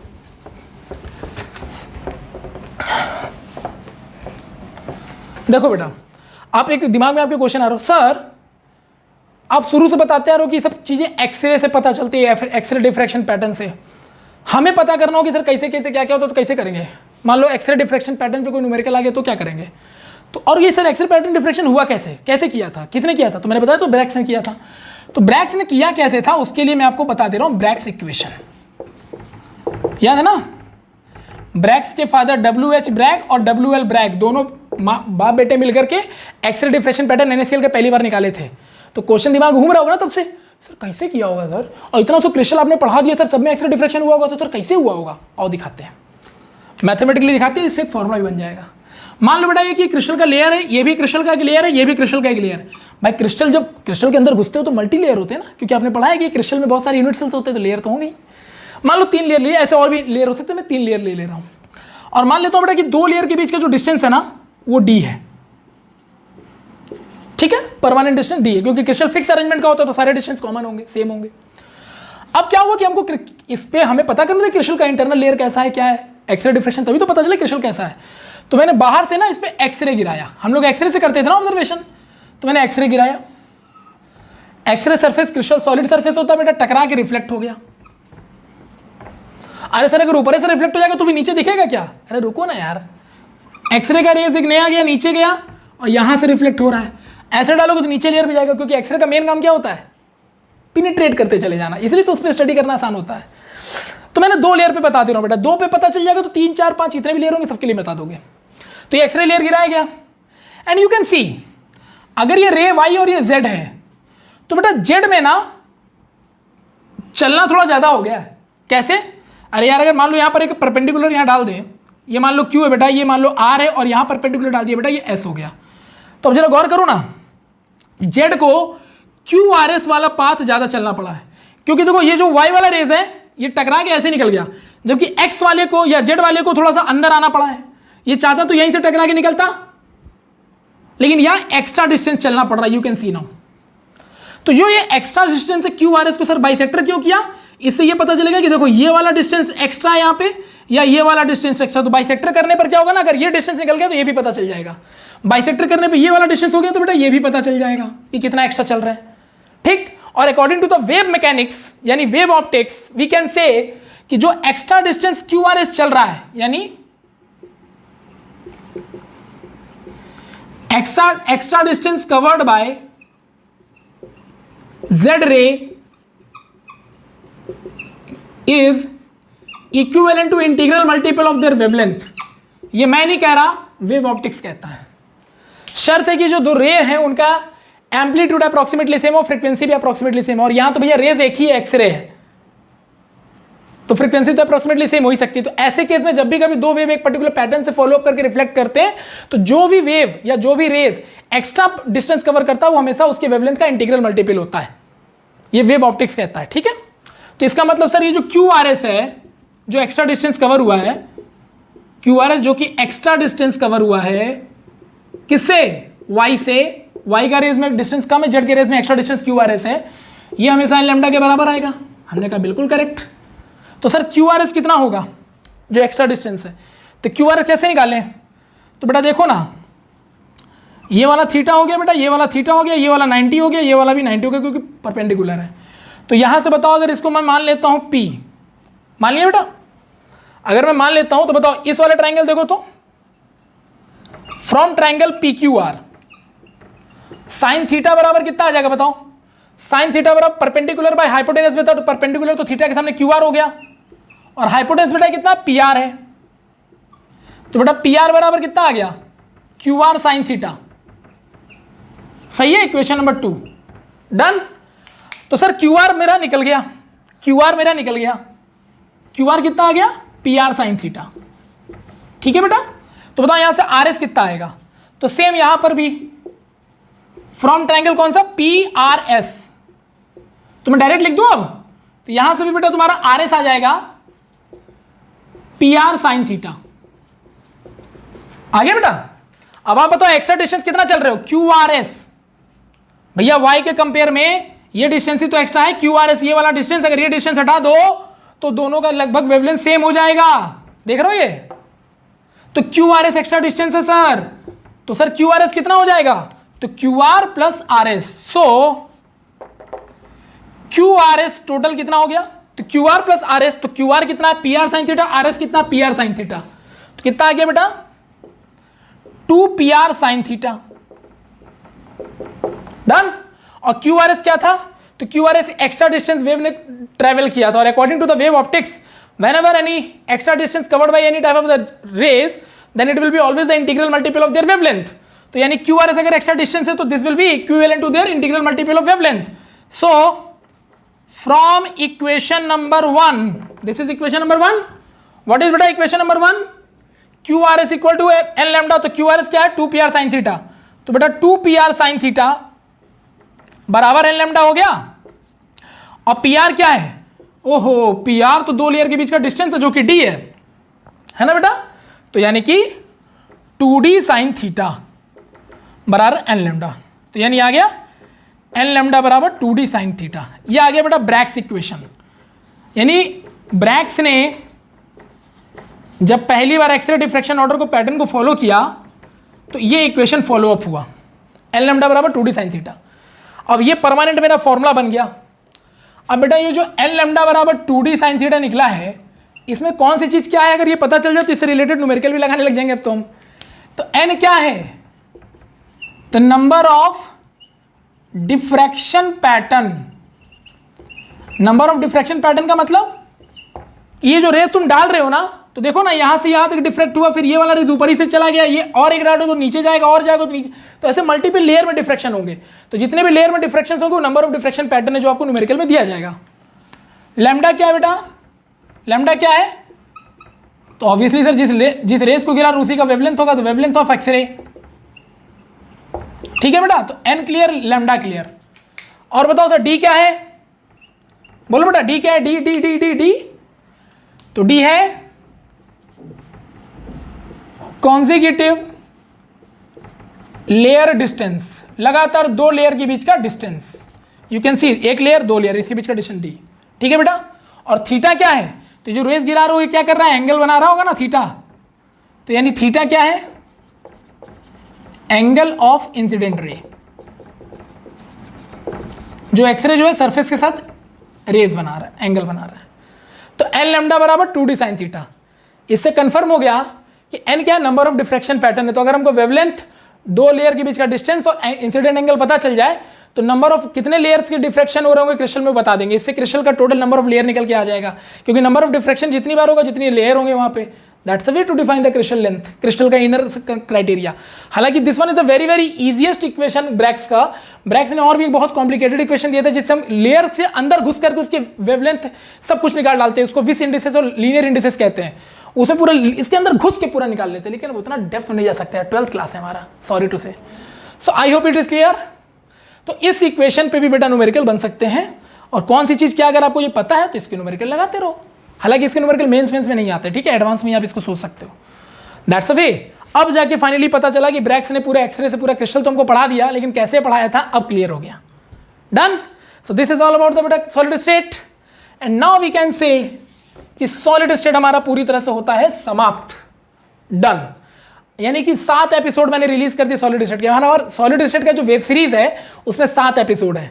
अब 7 एपिसोड को एक बार अच्छे से देखिए और वेट करिए हमारे प्रयास लेक्चर का। आधार के बाद प्रयास आएगा जिसमें हम जितने भी कॉन्सेप्ट डिस्कस किए ना उससे related types of numerical discuss करेंगे, जैसे board exam, JEE mains, NEET, KVPY, ये सब खत्म कर देंगे। फिर लक्ष्य में केवल आईटी एडवांस से रिलेटेड अच्छे क्वेश्चंस करेंगे, ठीक है। सो मिलते हैं आप लोगों से नेक्स्ट लेक्चर में, तब तक के लिए बाय बाय, टेक केयर। और प्लीज यार चैनल को ग्रोथ दो। आप देख रहे हो कि हमारा मेहनत कितना आपके लिए, हालांकि ग्रोथ काफी अच्छा है, ये बात नो डाउट, 1 महीने हुए मेरे चैनल को बनाए, लेकिन अच्छा खासा ग्रोथ है, बट दिल मांगे मोर, ठीक है। तो मिलते हैं नेक्स्ट क्लास में, तब तक के लिए बाय बाय, टेक केयर।